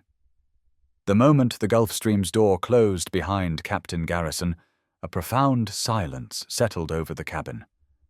It was a different kind of silence than before. Not the crackling tension of confrontation, not the heavy weight of accusation and defense. This was something else, something emptier. The quiet aftermath of a storm that had passed, leaving debris in its wake. Leo Martinez stood near the cockpit door, his posture rigid, his mind racing. He had just witnessed something that would stay with him for the rest of his career. A defining moment, a line in the sand. The kind of experience that divided time into before and after. Chloe Bennet had retreated to the galley, her hands moving automatically through the motions of straightening already straight items, arranging already arranged glasses. It was busy work, the kind of activity that gave her something to do with her hands, while her mind processed what she had just seen. Dr. Vivian Ashford sat in her seat, the folder of research papers still open on her lap, but her eyes were unfocused. She wasn't reading. She was staring at the pages without seeing them, her thoughts clearly somewhere else entirely. The source of the conflict was gone, but his ghost lingered. For a full minute no one spoke. The only sounds were the soft hum of the aircraft's auxiliary power unit and the distant murmur of activity on the tarmac outside. Finally, Vivian closed the folder. She set it aside, took a deep breath, and looked up at her remaining crew members. Leo. Chloe. Her voice was different now. The steel was still there, but tempered with something softer, wearier, more human. Please, come have a seat for a moment. They exchanged a nervous glance, the kind of look that passed between subordinates who weren't sure if they were about to be praised or punished. Then, hesitantly, they moved toward the cream leather chairs opposite Vivian's seat and perched on the edges, their posture conveying their uncertainty. Vivian studied them for a moment, seeing their fear, their confusion, their desperate hope that they hadn't somehow been tainted by Garrison's behavior. I want to be very clear about something, she began, her voice even and calm. What happened in this cabin had nothing to do with either of you. Your conduct was professional appropriate, and I appreciate it. She saw some of the tension drain from Chloe's shoulders, saw Leo's jaw unclench slightly. Leo, you attempted to intervene. You tried to redirect Captain Garrison. You reminded him of the proper protocols. I recognize that, and I thank you for it. Leo swallowed hard. His eyes glistened with something that might have been relief, or might have been something deeper. He shouldn't have spoken to you that way, Leo said, his voice rough with emotion. There was no excuse for it. None. I've seen him be difficult before, but this was something else entirely. Yes, Vivian agreed quietly. It was. I should have done more. Leo continued, the words tumbling out as if he had been holding them back. I should have stepped in more forcefully. I should have... You did what you could, Vivian interrupted gently. You were in an impossible position. He was your superior. He was the pilot in command. Challenging him more directly would have put your own career at risk. I understand that. She leaned forward slightly. But I want you to know something, Leo. I will be speaking with David Morrison later today. I will make sure he knows that you and Chloe handled a difficult situation with professionalism and integrity. Your records with Apex will not be negatively affected by what happened here. She paused, letting the words sink in. In fact, I will ensure the opposite. Chloe let out a breath she hadn't realized she was holding. Thank you, Dr. Ashford, she said, her voice catching slightly. That's very generous of you. It's not generous, Vivian corrected gently. It's fair. There's a difference. She sat back, her gaze moving between them. What Captain Garrison did today was wrong. It was prejudiced, it was unprofessional, and it was a violation of every standard of human decency. But the two of you are not responsible for his actions. You didn't share his views. You didn't support his behavior. You were bystanders caught in a situation that you didn't create and couldn't control. Leo nodded slowly, processing her words. Now Vivian continued, her tone shifting to something more businesslike. Let's address the practical matters. Leo, have you contacted the FBO about a replacement pilot? Yes, Dr. Ashford. I spoke with dispatch. They're coordinating with Apex. Captain Eva Rodriguez is on standby nearby and is being brought over. They estimate about 90 minutes before we can depart. Excellent. Vivian nodded with approval. Chloe, once the new captain arrives and we're cleared for takeoff, please proceed with the meal service as planned. I'll have the chamomile tea you mentioned earlier. Of course, Dr. Ashford. And for yourselves, Vivian added, her expression softening as she looked at their still tense faces. Please help yourselves to whatever you'd like. I imagine this has been a stressful afternoon for everyone. It was a small gesture, but it meant something. An acknowledgement that they were human beings who had just been through an ordeal, not just employees fulfilling a function. Chloe's eyes glistened with grateful tears. Leo's rigid posture finally relaxed. Thank you, Chloe said quietly, for understanding, for not blaming us. Vivian gave her a small, tired smile. The only person responsible for Captain Garrison's behavior is Captain Garrison. I learned a long time ago that blaming people for things they didn't do is just another form of the same prejudice that got us here in the first place. She dismissed them with a gentle nod, and they retreated to their respective areas, the tension in their shoulders easing considerably. As they moved away, Vivian heard Chloe whisper something to Leo, and Leo's quiet response words of mutual reassurance and support. Vivian turned back to the window, looking out at the mountain peaks that surrounded the airport. The afternoon sun was beginning its descent, painting the snow-capped summits in shades of gold and rose. She had done what needed to be done. She had stood her ground. She had refused to be diminished, dismissed, or denied. She had used her power not for revenge, but for accountability. And yet, sitting there in the quiet cabin, she felt no triumph, no vindication, no surge of victory. She felt tired. She felt sad. She felt the weight of all the battles she had fought, all the assumptions she had challenged, all the prejudices she had confronted over the course of her 34 years. Would there ever be a time when she could simply exist? When she could walk into a room, onto a plane, into a meeting without being measured, judged, categorized, and found wanting? When her accomplishments would speak for themselves without the constant need to prove that she belonged? She didn't know. But she knew one thing with absolute certainty. She would keep fighting.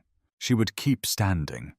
She would keep refusing to be lesser than she was, to accept less than she deserved, to tolerate less than basic human dignity.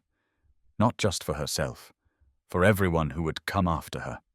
Captain Ava Rodriguez entered the cabin of the Gulfstream G650 like a breath of fresh air.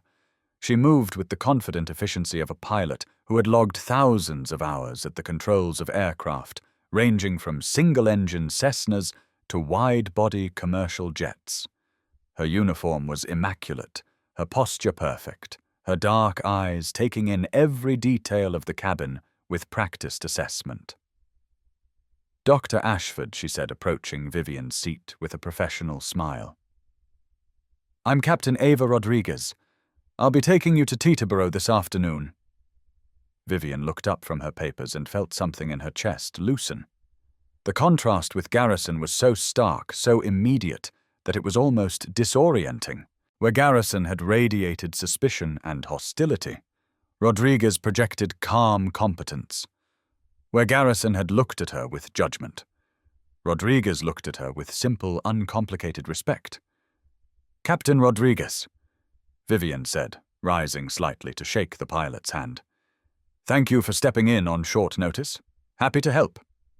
Rodriguez's handshake was firm and brief. I've reviewed the flight plan. Weather looks good. We should have a smooth ride all the way to New Jersey. Unless there's anything specific you need, I'll get started on the pre-flight checks. That sounds perfect. Rodriguez nodded and turned toward the cockpit, pausing only to exchange a few words with Leo, who had remained in the cabin to assist with the transition. Their interaction was easy, professional, two colleagues who understood and respected each other's roles. Vivian watched them, feeling something that might have been hope beginning to stir in her chest. This was how it was supposed to be. This was what professional service looked like. No assumptions, no judgments, no profiles that determined who belonged and who didn't. Just competence, respect, and the simple acknowledgement of each person's humanity. 20 minutes later, the pre-flight checks were complete. The cabin door was secured.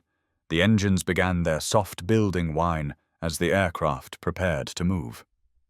Captain Rodriguez's voice came over the cabin intercom, calm and confident. "Dr. Ashford, this is Captain Rodriguez. We've been cleared for departure. Our flight time to Teterboro will be approximately 3 hours and 45 minutes. The weather en route looks excellent, and we should have you on the ground in New Jersey right on schedule. Please sit back, relax, and let us take care of you." The message was routine, the kind of announcement that pilots made thousands of times every day on aircraft around the world. But to Vivian, sitting in her cream leather seat, it carried a weight that went far beyond the simple conveyance of information. Let us take care of you. Such simple words. Such a profound promise. The aircraft began to taxi, moving smoothly across the tarmac toward the runway. Through the window, Vivian could see the FBO building sliding past its floor-to-ceiling windows reflecting the afternoon sun.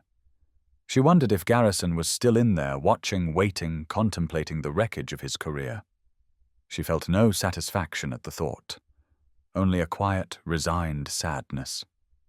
The Gulfstream reached the runway threshold and paused, the engines holding at idle while the pilots completed their final checks. Vivian heard the soft click of seatbelt signs being activated, felt the subtle shift in the aircraft's systems as everything aligned for takeoff. Then the engines spooled up. The sound built from a whisper to a hum, to a roar, a crescendo of power that pressed Vivian back into her seat. The aircraft began to move slowly at first, then faster, accelerating down the runway with a smooth, inexorable power. And then they were airborne. The wheels left the ground, and the world outside the window began to tilt and shift. The tarmac fell away. The terminal buildings shrank to toy size. The runway became a grey ribbon stretching across the valley floor. The aircraft climbed steeply, banking eastward, and suddenly the mountains were below them, their snow-capped peaks glittering in the afternoon sun like diamonds scattered across green velvet. The sky opened up above, vast and blue and infinite. Vivian felt the tension of the past 90 minutes begin to drain from her shoulders. The cabin was quiet now, peaceful, filled only with the soft hum of the engines and the gentle whisper of air flowing over the wings. Chloe appeared at her elbow with a steaming cup of chamomile tea, the fragrance gentle and soothing. "Your tea, Dr. Ashford," she said, her voice warm but professional, back to the standard of service that Vivian had come to expect and appreciate. "Thank you, Chloe." Vivian took the cup, wrapping her hands around its warmth, and turned back to the window. Below, the Rocky Mountains spread out in all their magnificent glory. Range after range of peaks and valleys and forests and streams. Soon they would give way to the Great Plains, then the Midwest, then the rolling hills of the eastern seaboard, and at the end of the journey home. She would sleep in her own bed tonight. She would wake up tomorrow and return to the work that mattered, the research, the science, the pursuit of cures that could change millions of lives. She would put this incident behind her and move forward as she always did, as she always had. But something had shifted. Something had changed. She had stood her ground today. She had refused to be diminished. She had used her power not for personal revenge, but for something larger, for accountability, for the principle that dignity was not contingent on fitting someone's profile. And in doing so, she had set something in motion. She didn't know it yet, but the ripples of what had happened in that cabin would spread far beyond the mountains of Colorado. They would reach boardrooms and courtrooms, break rooms and meeting rooms. They would change policies and procedures, careers and lives. Captain Robert Garrison was about to discover just how far those ripples would reach, and just how deeply they would cut. The global headquarters of Apex Aviation occupied the top 10 floors of a glass and steel skyscraper in Midtown Manhattan. From the street, it was just another tower in a forest of towers, its reflective surface mirroring the clouds and the surrounding buildings anonymous and imposing. But inside it was a testament to power success and the particular kind of ambition that builds empires from nothing. Robert Garrison had been to this building before. He had come here for commendations for seniority meetings, for the kinds of professional gatherings that marked the milestones of a successful career. He had walked through the marble lobby with his head high, had ridden the elevator to the executive floors with the easy confidence of a man who belonged. Today was different. Today he felt like a condemned man walking to the gallows. The elevator ride to the 50th floor seemed to take an eternity. The car was empty except for Garrison, the other occupants having exited at lower floors, leaving him alone with his thoughts and his dread.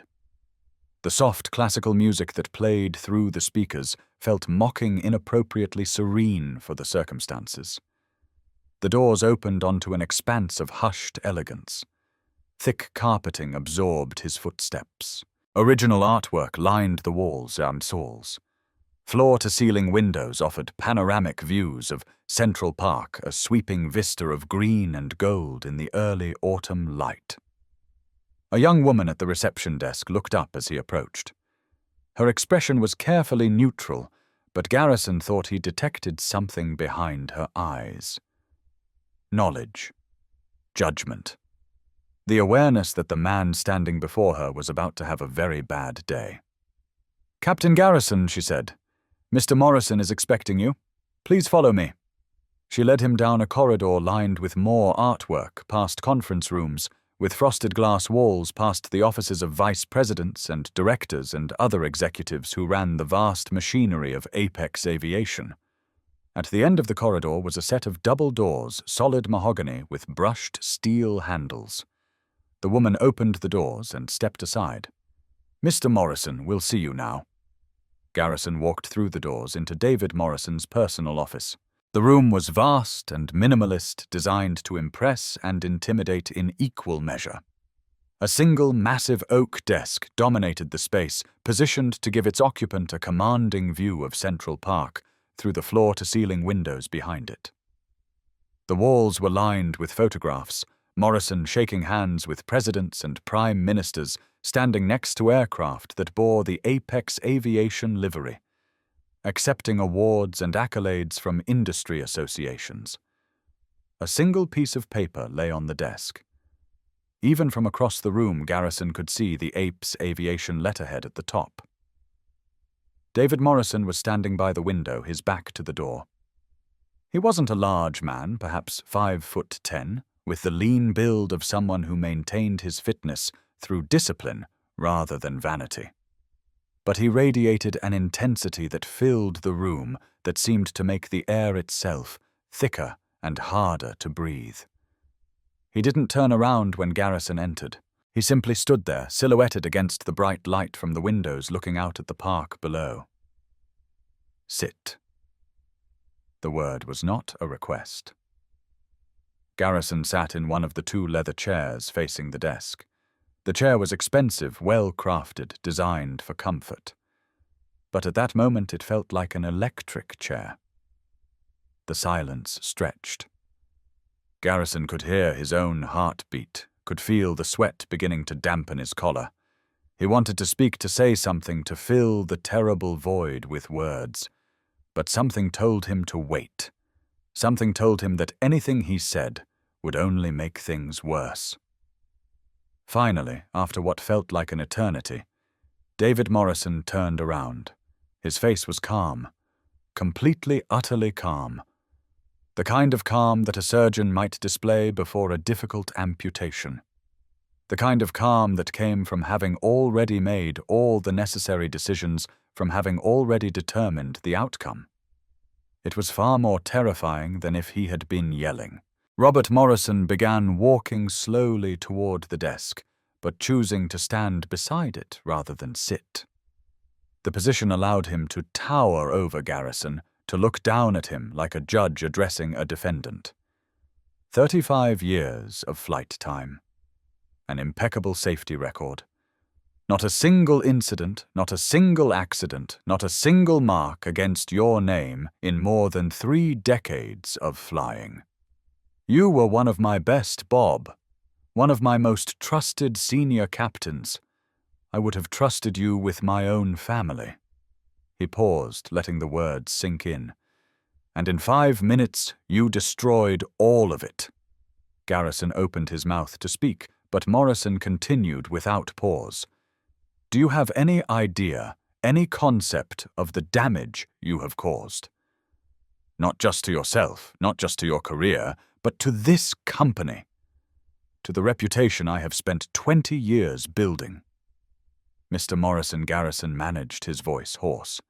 "If I could just explain what Morrison's voice sliced through the air like a blade. Explain that you're a prejudiced fool who let his personal biases override his professional judgment. Explain that you verbally assaulted, threatened, and attempted to have arrested our single most valuable client. There is nothing to explain, Captain. Nothing." He moved behind the desk and picked up a tablet, swiping through screens with sharp, angry movements. "I have the cockpit voice recorder transcripts. I have statements from First Officer Martinez and Flight Attendant Bennett. I have video footage that has been viewed over 12 million times on social media. Most importantly, I had a 2-hour phone call with a very, very angry Dr. Vivian Ashford." He set the tablet down and fixed Garrison with a stare that could have frozen water. "Let me paint you a picture, Bob, since you seem to have trouble seeing clearly." He walked around the desk, positioning himself directly in front of Garrison, close enough that the seated man had to look up to meet his eyes. "Dr. Vivian Ashford is the founder and CEO of Nexus Dynamics. Her company is on the bleeding edge of gene therapy research. The deal she closed in Aspen, the deal she was flying home from when you decided to throw her off the plane, positions her company to potentially cure 2 different types of hereditary blindness within the next decade." Morrison's voice dropped to a dangerous quiet. "She's not an influencer, Bob. She's not someone's sugar daddy's plaything. She's a genius who is changing the face of medicine. She's saving people's sight. She's changing lives. And you looked at her and saw a problem to be removed." Garrison felt the blood drain from his face. He had known that Dr. Ashford was important. He had known from the moment David Morrison's voice had exploded from that phone that he had made a catastrophic mistake. But hearing it laid out like this, hearing the magnitude of who she was and what she represented, made it somehow worse. "We have a 5-year exclusive contract with her for that aircraft." Morrison continued, his voice hard and flat. "A contract valued at approximately $20 million. She has personally referred 3 other clients to Apex over the past 2 years, clients who have collectively spent another $8 million on charter services. She has a perfect payment history. She has never complained about a single flight, a single meal, a single crew member in all the time she has been with us." He leaned forward, placing his hands on the desk. "And you threatened to have her arrested." Garrison's mouth was dry. His heart was pounding so hard he could feel it in his throat. "After your little stunt, Morrison continued, her legal team contacted ours. They cited breach of contract based on harassment and discrimination by our personnel. They had every right to terminate the contract, sue us for damages, and publicly crucify us in the press." He straightened up, his expression shifting from anger to something that might have been disgust. The only reason we are not in court right now is because Dr. Ashford herself intervened. She asked her lawyers to stand down. She agreed to accept our apology and continue our business relationship." A tiny flicker of hope appeared in Garrison's eyes. If she had agreed to continue, if she had asked her lawyers to stand down, then perhaps— "Don't," Morrison said, reading his expression with unerring accuracy. "Don't you dare think that means you're getting away with this. She didn't forgive you, Bob. She didn't excuse you. She simply decided that a messy public lawsuit wasn't worth her time." He picked up the single piece of paper from his desk and held it out. "But she wanted accountability. She wanted a guarantee that no person flying on an Apex aircraft would ever experience what she did. And she made it very clear what that accountability looked like. Garrison took the paper with trembling hands. He didn't need to read it to know what it was, but his eyes scanned the words anyway, each one landing like a blow. Notice of termination. This letter serves as formal notification that your employment with Apex Aviation is terminated effective immediately for cause, specifically gross misconduct and passenger harassment. Your employment with Apex Aviation is terminated, Morrison stated flatly. Effective immediately. Garrison looked up from the letter, his face grey, his eyes hollow. "David," he whispered. "Please." 35 years. I've given 35 years to this industry. I've flown millions of miles without incident. I've never had a complaint, never had an accident, never had... 35 years of experience should have taught you wisdom and humility. Morrison cut him off, his voice like ice. Instead it bred arrogance and bigotry. You became complacent. You thought that uniform and that title made you a king. You thought your experience gave you the right to judge people based on how they looked, what they wore, the color of their skin. He shook his head slowly. But you're not a king, Bob. You're an employee. And you just committed the cardinal sin. You cost the company. Not just money, but trust. Trust that took decades to build, and that you damaged in 5 minutes. Garrison felt tears prickling at the corners of his eyes. He hadn't cried since his father's funeral 15 years ago. But now, sitting in this office watching his career crumble around him, he felt the moisture building. "I'll do anything," he said, his voice cracking. "Sensitivity training, a formal apology tour. I'll fly cargo routes to Alaska for a year. Please, David, please don't do this." Morrison looked at him with something that might have been pity or might have been contempt. It was hard to tell. "It's too late for that, Bob." Dr. Ashford was very specific. "She doesn't believe this is behavior that can be fixed with a corporate seminar or a written apology. She believes it's a matter of character, and she no longer has any faith in yours." He walked back to the window, his final words delivered to Garrison's reflection in the glass. "As part of our settlement with her, we have agreed to a full review and overhaul of our diversity and inclusion protocols led by a firm of her choosing. We have also agreed that you will never pilot another Apex aircraft again." He turned his head slightly. "But the consequences don't stop there, Bob.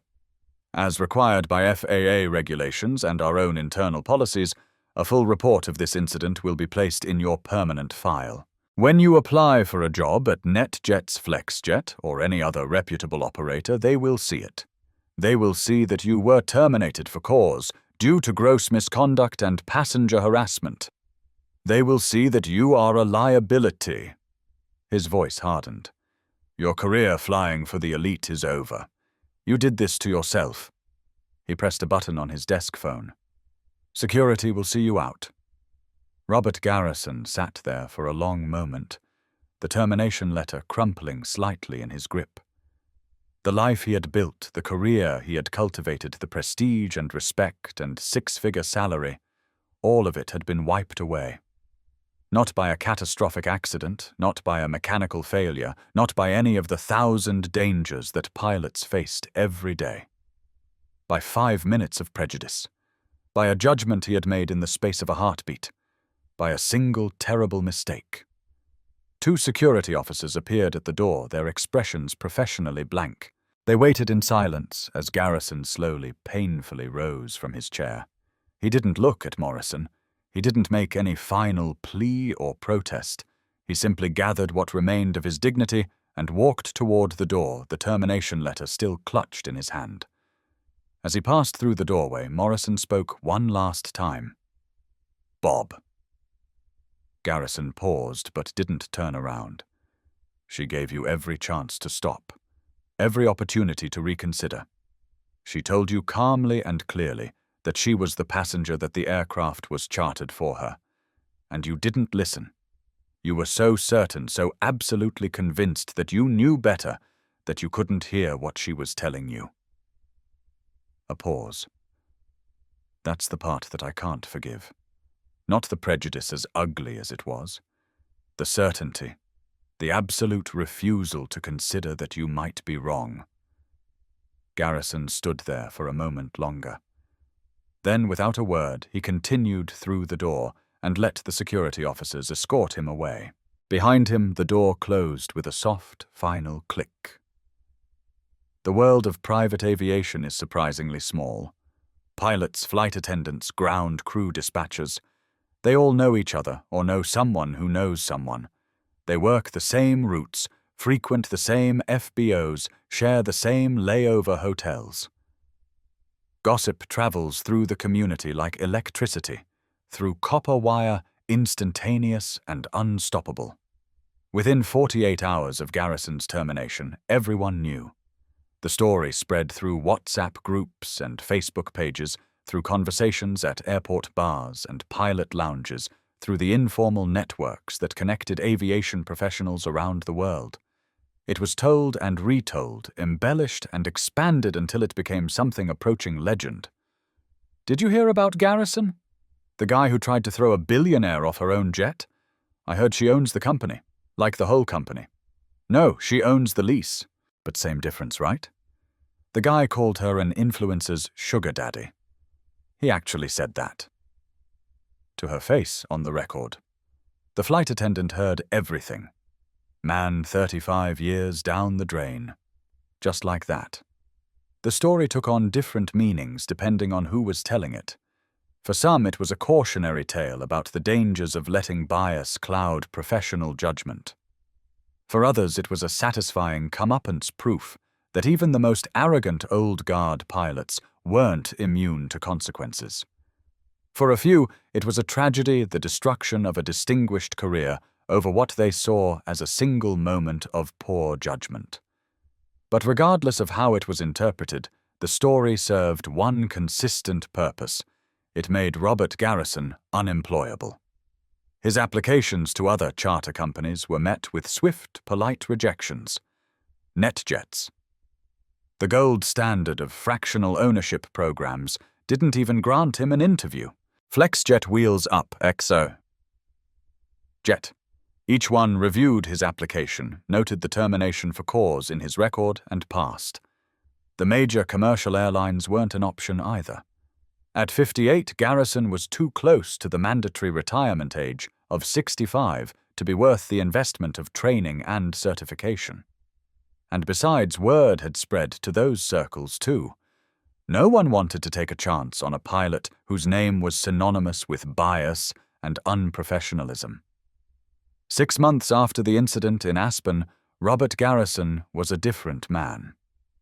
The proud swagger that had characterized his movements for decades was gone, replaced by the stooped posture of someone carrying an invisible weight. His silver-gray hair, once cut in that precise military style, had grown shaggier, less maintained. The lines on his face had deepened, carved by stress and sleepless nights, and the relentless grinding of regret. He had been forced to sell the house in Connecticut. It was a beautiful home, a colonial revival on 2 acres of manicured lawn in a wealthy suburb where his neighbors were hedge fund managers and corporate executives. He and Margaret had raised their children. They had hosted holiday gatherings and summer barbecues, had built a life that seemed until very recently unshakable. But without his salary, without his benefits, without any realistic prospect of comparable employment, the mortgage became unsustainable. The legal fees from consulting with attorneys about potential appeals had eaten through his savings. The lifestyle they had maintained for decades was suddenly brutally beyond their means. The house sold for less than they had hoped. In a market that was cooling with the stigma of a distressed sale hanging over the transaction, they had to accept the best offer they received. Margaret took it hard. She had been a pilot's wife for 32 years, had built her social identity around the status that came with that role. She had served on charity boards and country club committees, had cultivated friendships with other pilots' wives, had enjoyed the travel benefits and the cocktail party conversations about exotic destinations and famous passengers. Now suddenly she was the wife of a disgraced former pilot, a man who had been fired for racism, a man whose name had become a punchline in the community that had once respected him. The distance between them grew. It started with small things, conversations that died in awkward silence, meals eaten separately, evenings spent in different rooms of their now rented apartment, she watching television in the living room while he stared at job listings on his laptop in the bedroom. Then, 3 months after the sale of the house, she told him she wanted a separation. "I can't do this anymore, Robert," she said, her voice tired and flat. "I can't watch you spiral. I can't keep explaining to my friends what happened. I can't keep pretending that everything is going to be okay when we both know it isn't." He didn't argue. He didn't fight. He simply nodded, accepting the verdict the way he had accepted all the others. The only job he could find was a cruel joke. A small freight company based out of a desolate airfield in Ohio needed pilots for their overnight cargo runs. The pay was a fraction of what he had earned at Apex. The aircraft was a 30-year-old Fairchild Metroliner, a cramped and noisy turboprop that bore no resemblance to the sleek Gulfstream he had once commanded. The routes were grueling red-eye flights to second-tier cities like Sioux Falls and Fargo and Peoria, hauling machine parts and medical supplies through the darkness. Instead of the serene luxury of a G650 cabin, his world was now the deafening roar of propeller engines and the smell of jet fuel and cardboard. Instead of Chloe offering chamomile tea and gourmet meals, his companion was a surly, overworked co-pilot named Hank, who chewed tobacco and communicated mainly in grunts. The glamour was gone. The prestige was gone. Everything he had worked for, everything he had built, everything he had been was gone. One rainy Tuesday night, grounded in a dreary motel in Des Moines, due to mechanical issues with the aircraft, Garrison was scrolling through the news on his phone. It was a habit he had developed, a way of filling the empty hours between flights of feeling connected to a world that seemed to have moved on without him. He froze. There on the homepage of the Wall Street Journal was a picture of Dr. Vivian Ashford. She was standing at a podium, her hand raised in the air, a triumphant smile on her face. Behind her, the NASDAQ logo glowed in electric blue. The headline read, "Nexus soars, Ashford's biotech firm goes public in blockbuster IPO. Shares jump 70% on first day." He tapped on the article, his hand trembling slightly, and read, "Nexus Dynamics, the biotech company founded and led by Dr. Vivian Ashford, made a spectacular debut on the NASDAQ today, with shares surging 70% from their initial offering price. The company, which specializes in gene therapy treatments for hereditary conditions, is now valued at over $25 billion. Dr. Ashford, who retained a majority stake through the IPO, has joined the ranks of the world's youngest self-made billionaires. The offering was oversubscribed by more than 15 times, reflecting extraordinary investor confidence in the company's pipeline of treatments. "This is just the beginning," Dr. Ashford told reporters at the NASDAQ opening bell ceremony. "Our mission is to eliminate hereditary blindness within a generation. Today's milestone gives us the resources to pursue that goal with everything we have." The article continued detailing the company's breakthrough gene therapy, its Phase 3 clinical trial results, its partnerships with major research hospitals. There were photographs of Dr. Ashford with senators and scientists and philanthropists, images of a woman who was not just succeeding, but transforming the world. Garrison stared at her picture for a long time. She looked powerful, poised, confident, the same quiet certainty that he had mistaken for something else entirely, for arrogance, for deception, for the presumption of someone who didn't belong. She was exactly the same woman who had sat in that cream leather seat in Aspen. And he had looked at her and seen nothing.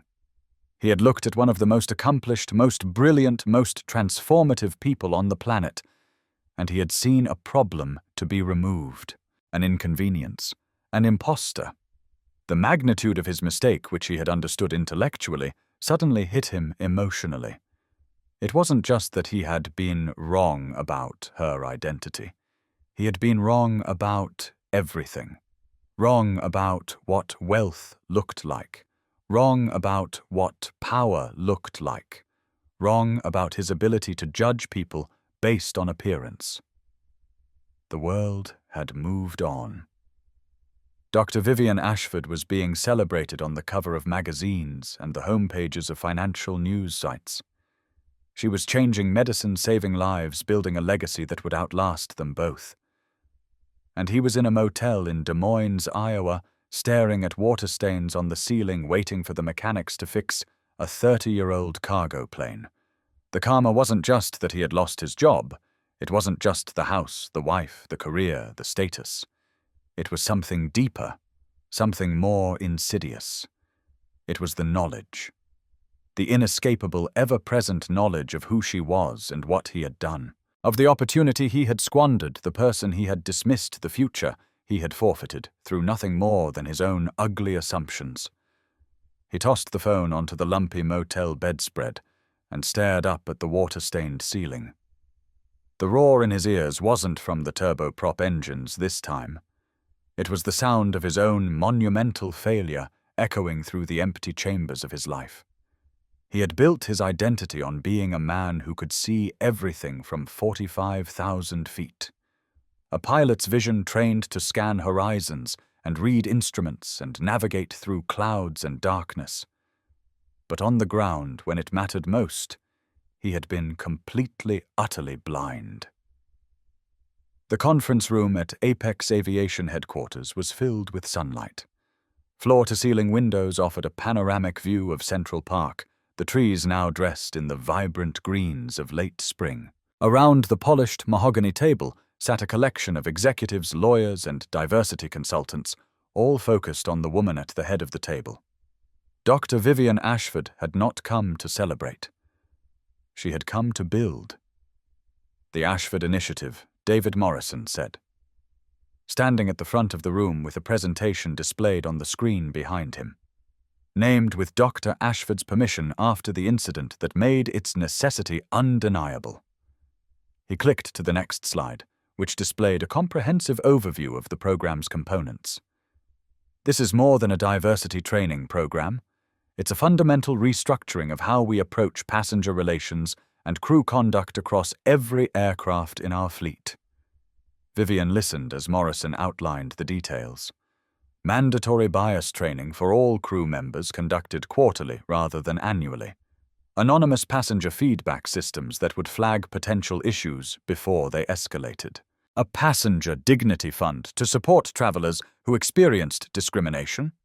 Real-time reporting mechanisms that bypassed traditional chain-of-command delays. Zero-tolerance policies with immediate investigation protocols. It was comprehensive. It was well-funded. It was by any reasonable measure a genuine attempt to prevent what had happened in Aspen from ever happening again. But Vivian knew that policies, no matter how well designed, were only part of the solution. "I appreciate everything Apex is doing," she said, when Morrison finished his presentation. "But I want to go further." She stood walking to the window, looking out at the park below. Joggers circled the reservoir. Nannies pushed strollers along winding paths.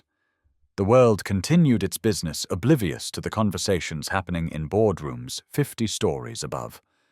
"The problem isn't just individual bias," she said, choosing her words carefully. "It's the pipeline. It's who gets into the industry in the first place. It's who sees themselves as pilots, as aviation professionals, as people who belong in these spaces." She turned back to the room. "I want to fund a scholarship program. Flight training for young people from underrepresented communities. Not charity. Investment.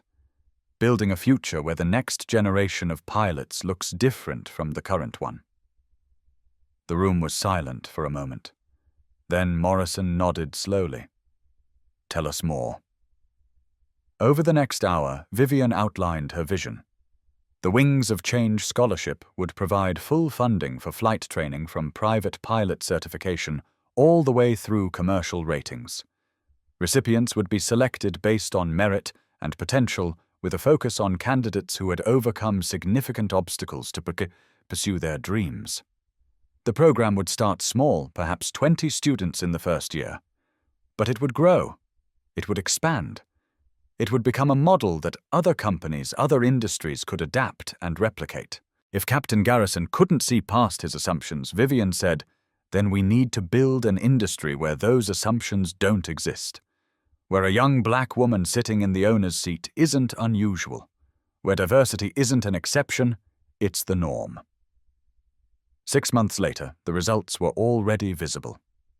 The first class of Wings of Change scholars had begun their training at flight schools across the country. 52 young people from backgrounds as diverse as the communities they represented were learning to fly. 4 of them had already soloed. 1 had been accepted to the Air Force Academy. Leo Martinez, the first officer who had tried to intervene in Aspen, had been promoted to captain. He had become the public face of Apex's transformation, speaking at industry conferences about the moment he chose to speak up. I could have stayed silent, he told one audience, his voice steady with conviction. I could have let it happen and looked the other way. But silence is complicity. Dr. Ashford taught me that. Standing there in that cabin, watching her maintain her composure while a man tried to strip her of her dignity, I learned something I'll never forget. We all have a choice. Every day, in every situation, we have a choice about who we're going to be. The Ashford Initiative expanded beyond Apex Aviation. Other charter companies began adopting similar protocols. The FAA acknowledged the program as a model for the industry. Vivian was invited to speak at aviation conferences around the world, not about her experience, but about the future. She accepted every invitation. Not because she wanted recognition, not because she needed validation, but because every speech, every panel, every conversation was an opportunity to push for change, to move the needle, to ensure that what happened in that cabin in Aspen would never happen again. The ripples continued to spread, and with each one the industry became a little bit better. The Gulfstream GC650 sliced through the darkness. At 45,000 feet, below the vast black expanse of the Atlantic Ocean, stretched to every horizon invisible except for the occasional glimmer of moonlight on distant waves.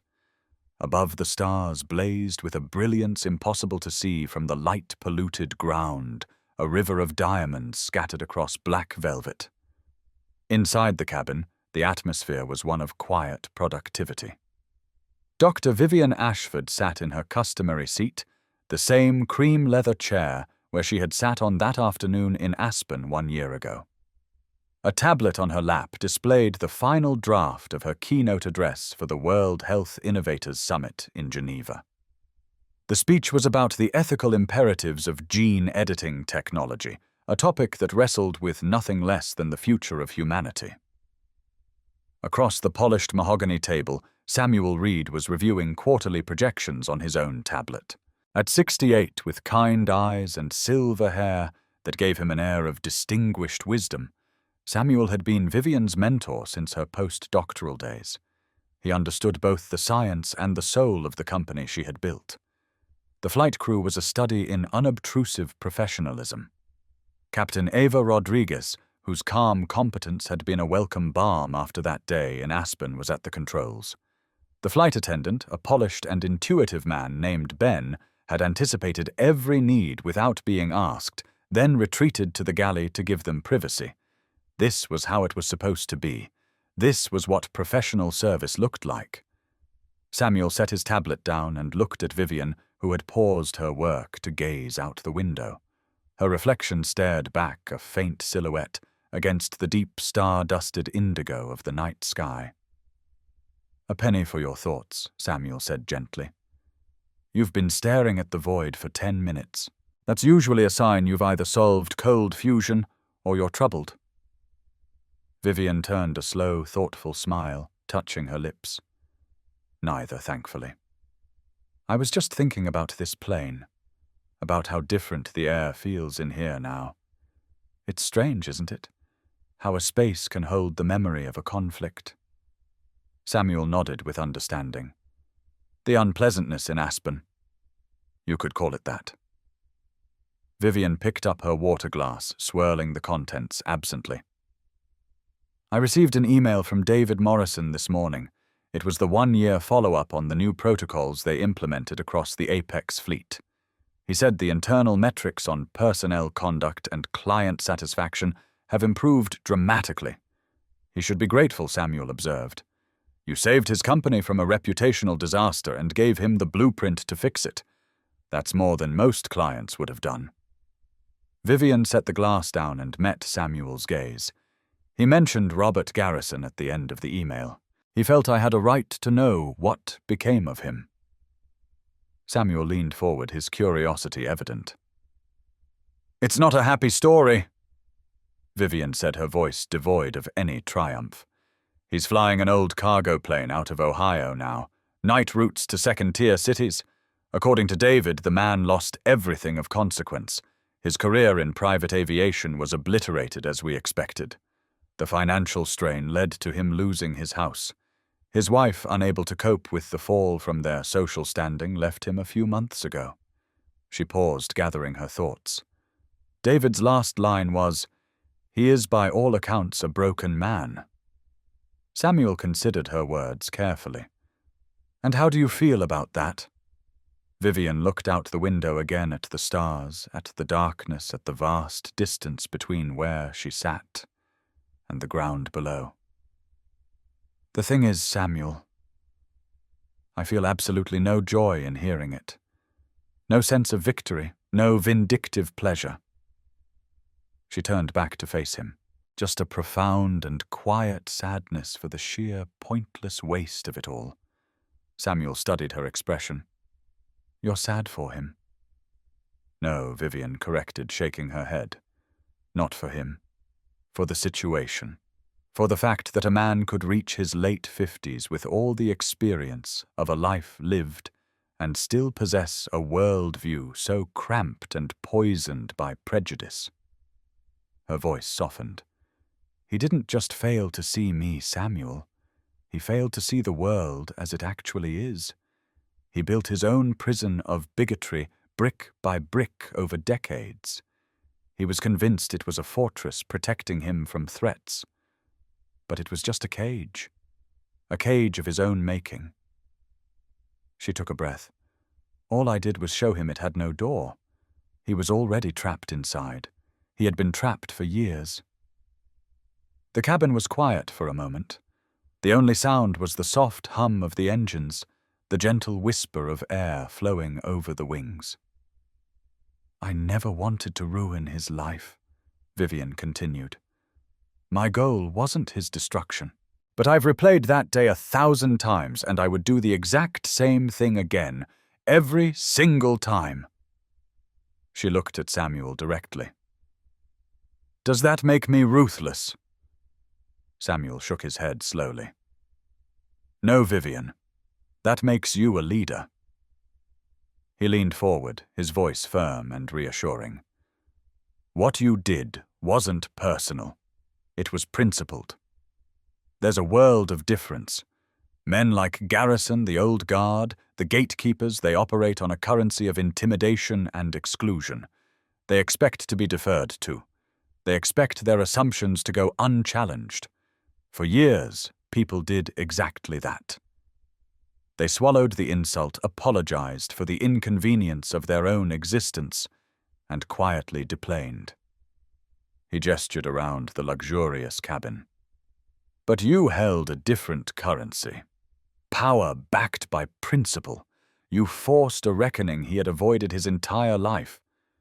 He paused, letting his words sink in. "This plane, your company, your wealth, it's all a form of power. And power is useless if it's only used for comfort and convenience. Its true value is in its application. That day you applied your power not to punish a man, but to protect a principle. The principle that dignity is not contingent on fitting someone's profile. A soft chime filled the cabin. Dr. Ashford, Mr. Reed. Captain Rodriguez's voice came over the intercom, calm and professional. This is Ava. We're just passing over the coast of France and beginning our initial descent toward Geneva. Ground time is estimated at 25 minutes. Weather is clear and you should have a beautiful view of the Alps on approach. Thank you, Captain Vivian replied, pressing the intercom button. The conversation shifted the intensity of the reflection, giving way to the reality of their arrival. Below them, the jagged, moonlit peaks of the Alps began to emerge from the darkness, a breathtaking landscape of stone and ice. The scattered lights of remote villages gave way to the glowing, intricate web of Geneva, nestled around its lake. Vivian watched the city grow closer, her mind connecting Samuel's words to the view below. She hadn't just been defending her own dignity that day. She had been clearing a flight path. She had been using her altitude to create a higher standard. A standard that would apply not just to her, but to everyone who came after her. Everyone who might board a plane or enter a boardroom or walk into a space where they were told they didn't belong. The incident with Captain Garrison was no longer a dark memory of conflict. It was a crucible, a defining moment that had tested her resolve and solidified her understanding of her place in the world. The wheels touched the runway with a gentle kiss. Vivian gathered her papers. She was no longer just the brilliant scientist or the savvy CEO. She was a steward of the power she had earned, a pilot of change in a world that desperately needed a new course. Her journey was far from over, but as she prepared to step out into the cool Swiss night to share her vision for the future, she knew with unshakable certainty that she was exactly where she belonged. The story of Dr. Vivian Ashford and Captain Robert Garrison is a reminder that in our world, prejudice doesn't just wound hearts. It shatters careers, it upends lives, it destroys everything a person has built in the space of a single terrible decision.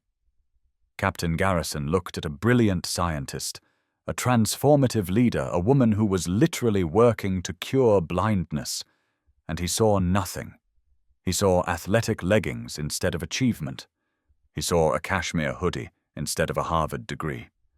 He saw the color of her skin and decided in that moment that she couldn't possibly be the person in charge. And he paid for that blindness with everything he had: his career, his home, his marriage, his future. All of it gone, not because of bad luck, not because of circumstances beyond his control, but because of a choice he made, a judgment he rendered, a profile he created in his mind, and then refused to question, even when the evidence was staring him in the face. Dr. Ashford, on the other hand, showed us what true leadership looks like. She didn't yell. She didn't scream. She didn't lose her composure or her dignity, even when a man was threatening to have her arrested on her own aircraft. She stood her ground with quiet confidence. She used her power not for revenge, but for accountability. She forced an entire industry to become better, not through anger, but through principle. She proved that real authority isn't found in a uniform or a title. It's found in character, in integrity, in the willingness to stand up for what's right even when it's difficult. So let me ask you something. Have you ever been told you didn't belong? Have you ever walked into a room and felt someone's eyes sweep over you, judging you, dismissing you, deciding that you weren't worth their time? If you have, I want you to remember this story. Remember that Dr. Vivian Ashford was told she didn't fit the profile, and she went on to become a billionaire who is changing the face of medicine. Remember that she didn't need to prove herself to anyone. She didn't need to show her Forbes profile or recite her credentials. She simply knew who she was, and she refused to let anyone diminish her. And if you've ever looked at someone and made an assumption, if you've ever judged a book by its cover, decided what someone was worth based on how they looked or what they wore, let this story be a lesson. The next person you dismiss might be the person who holds the keys to your future. The next person you underestimate might be the one signing the checks. Remember this. Your seat isn't given, it's earned. And no one has the right to take it from you. The next time someone tells you that you don't fit the profile, let them underestimate you.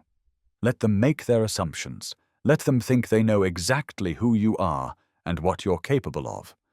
And then show them exactly who signs the checks. If this story moved you, I need you to do 3 things right now.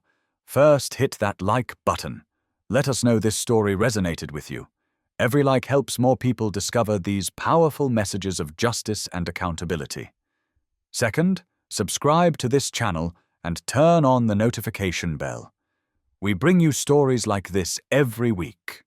Stories of dignity, stories of justice, stories of people who refused to be diminished by those who underestimated them. Don't miss a single one. And third, share this video. Send it to a friend. Post it on your social media. Share it with someone who needs to hear it today.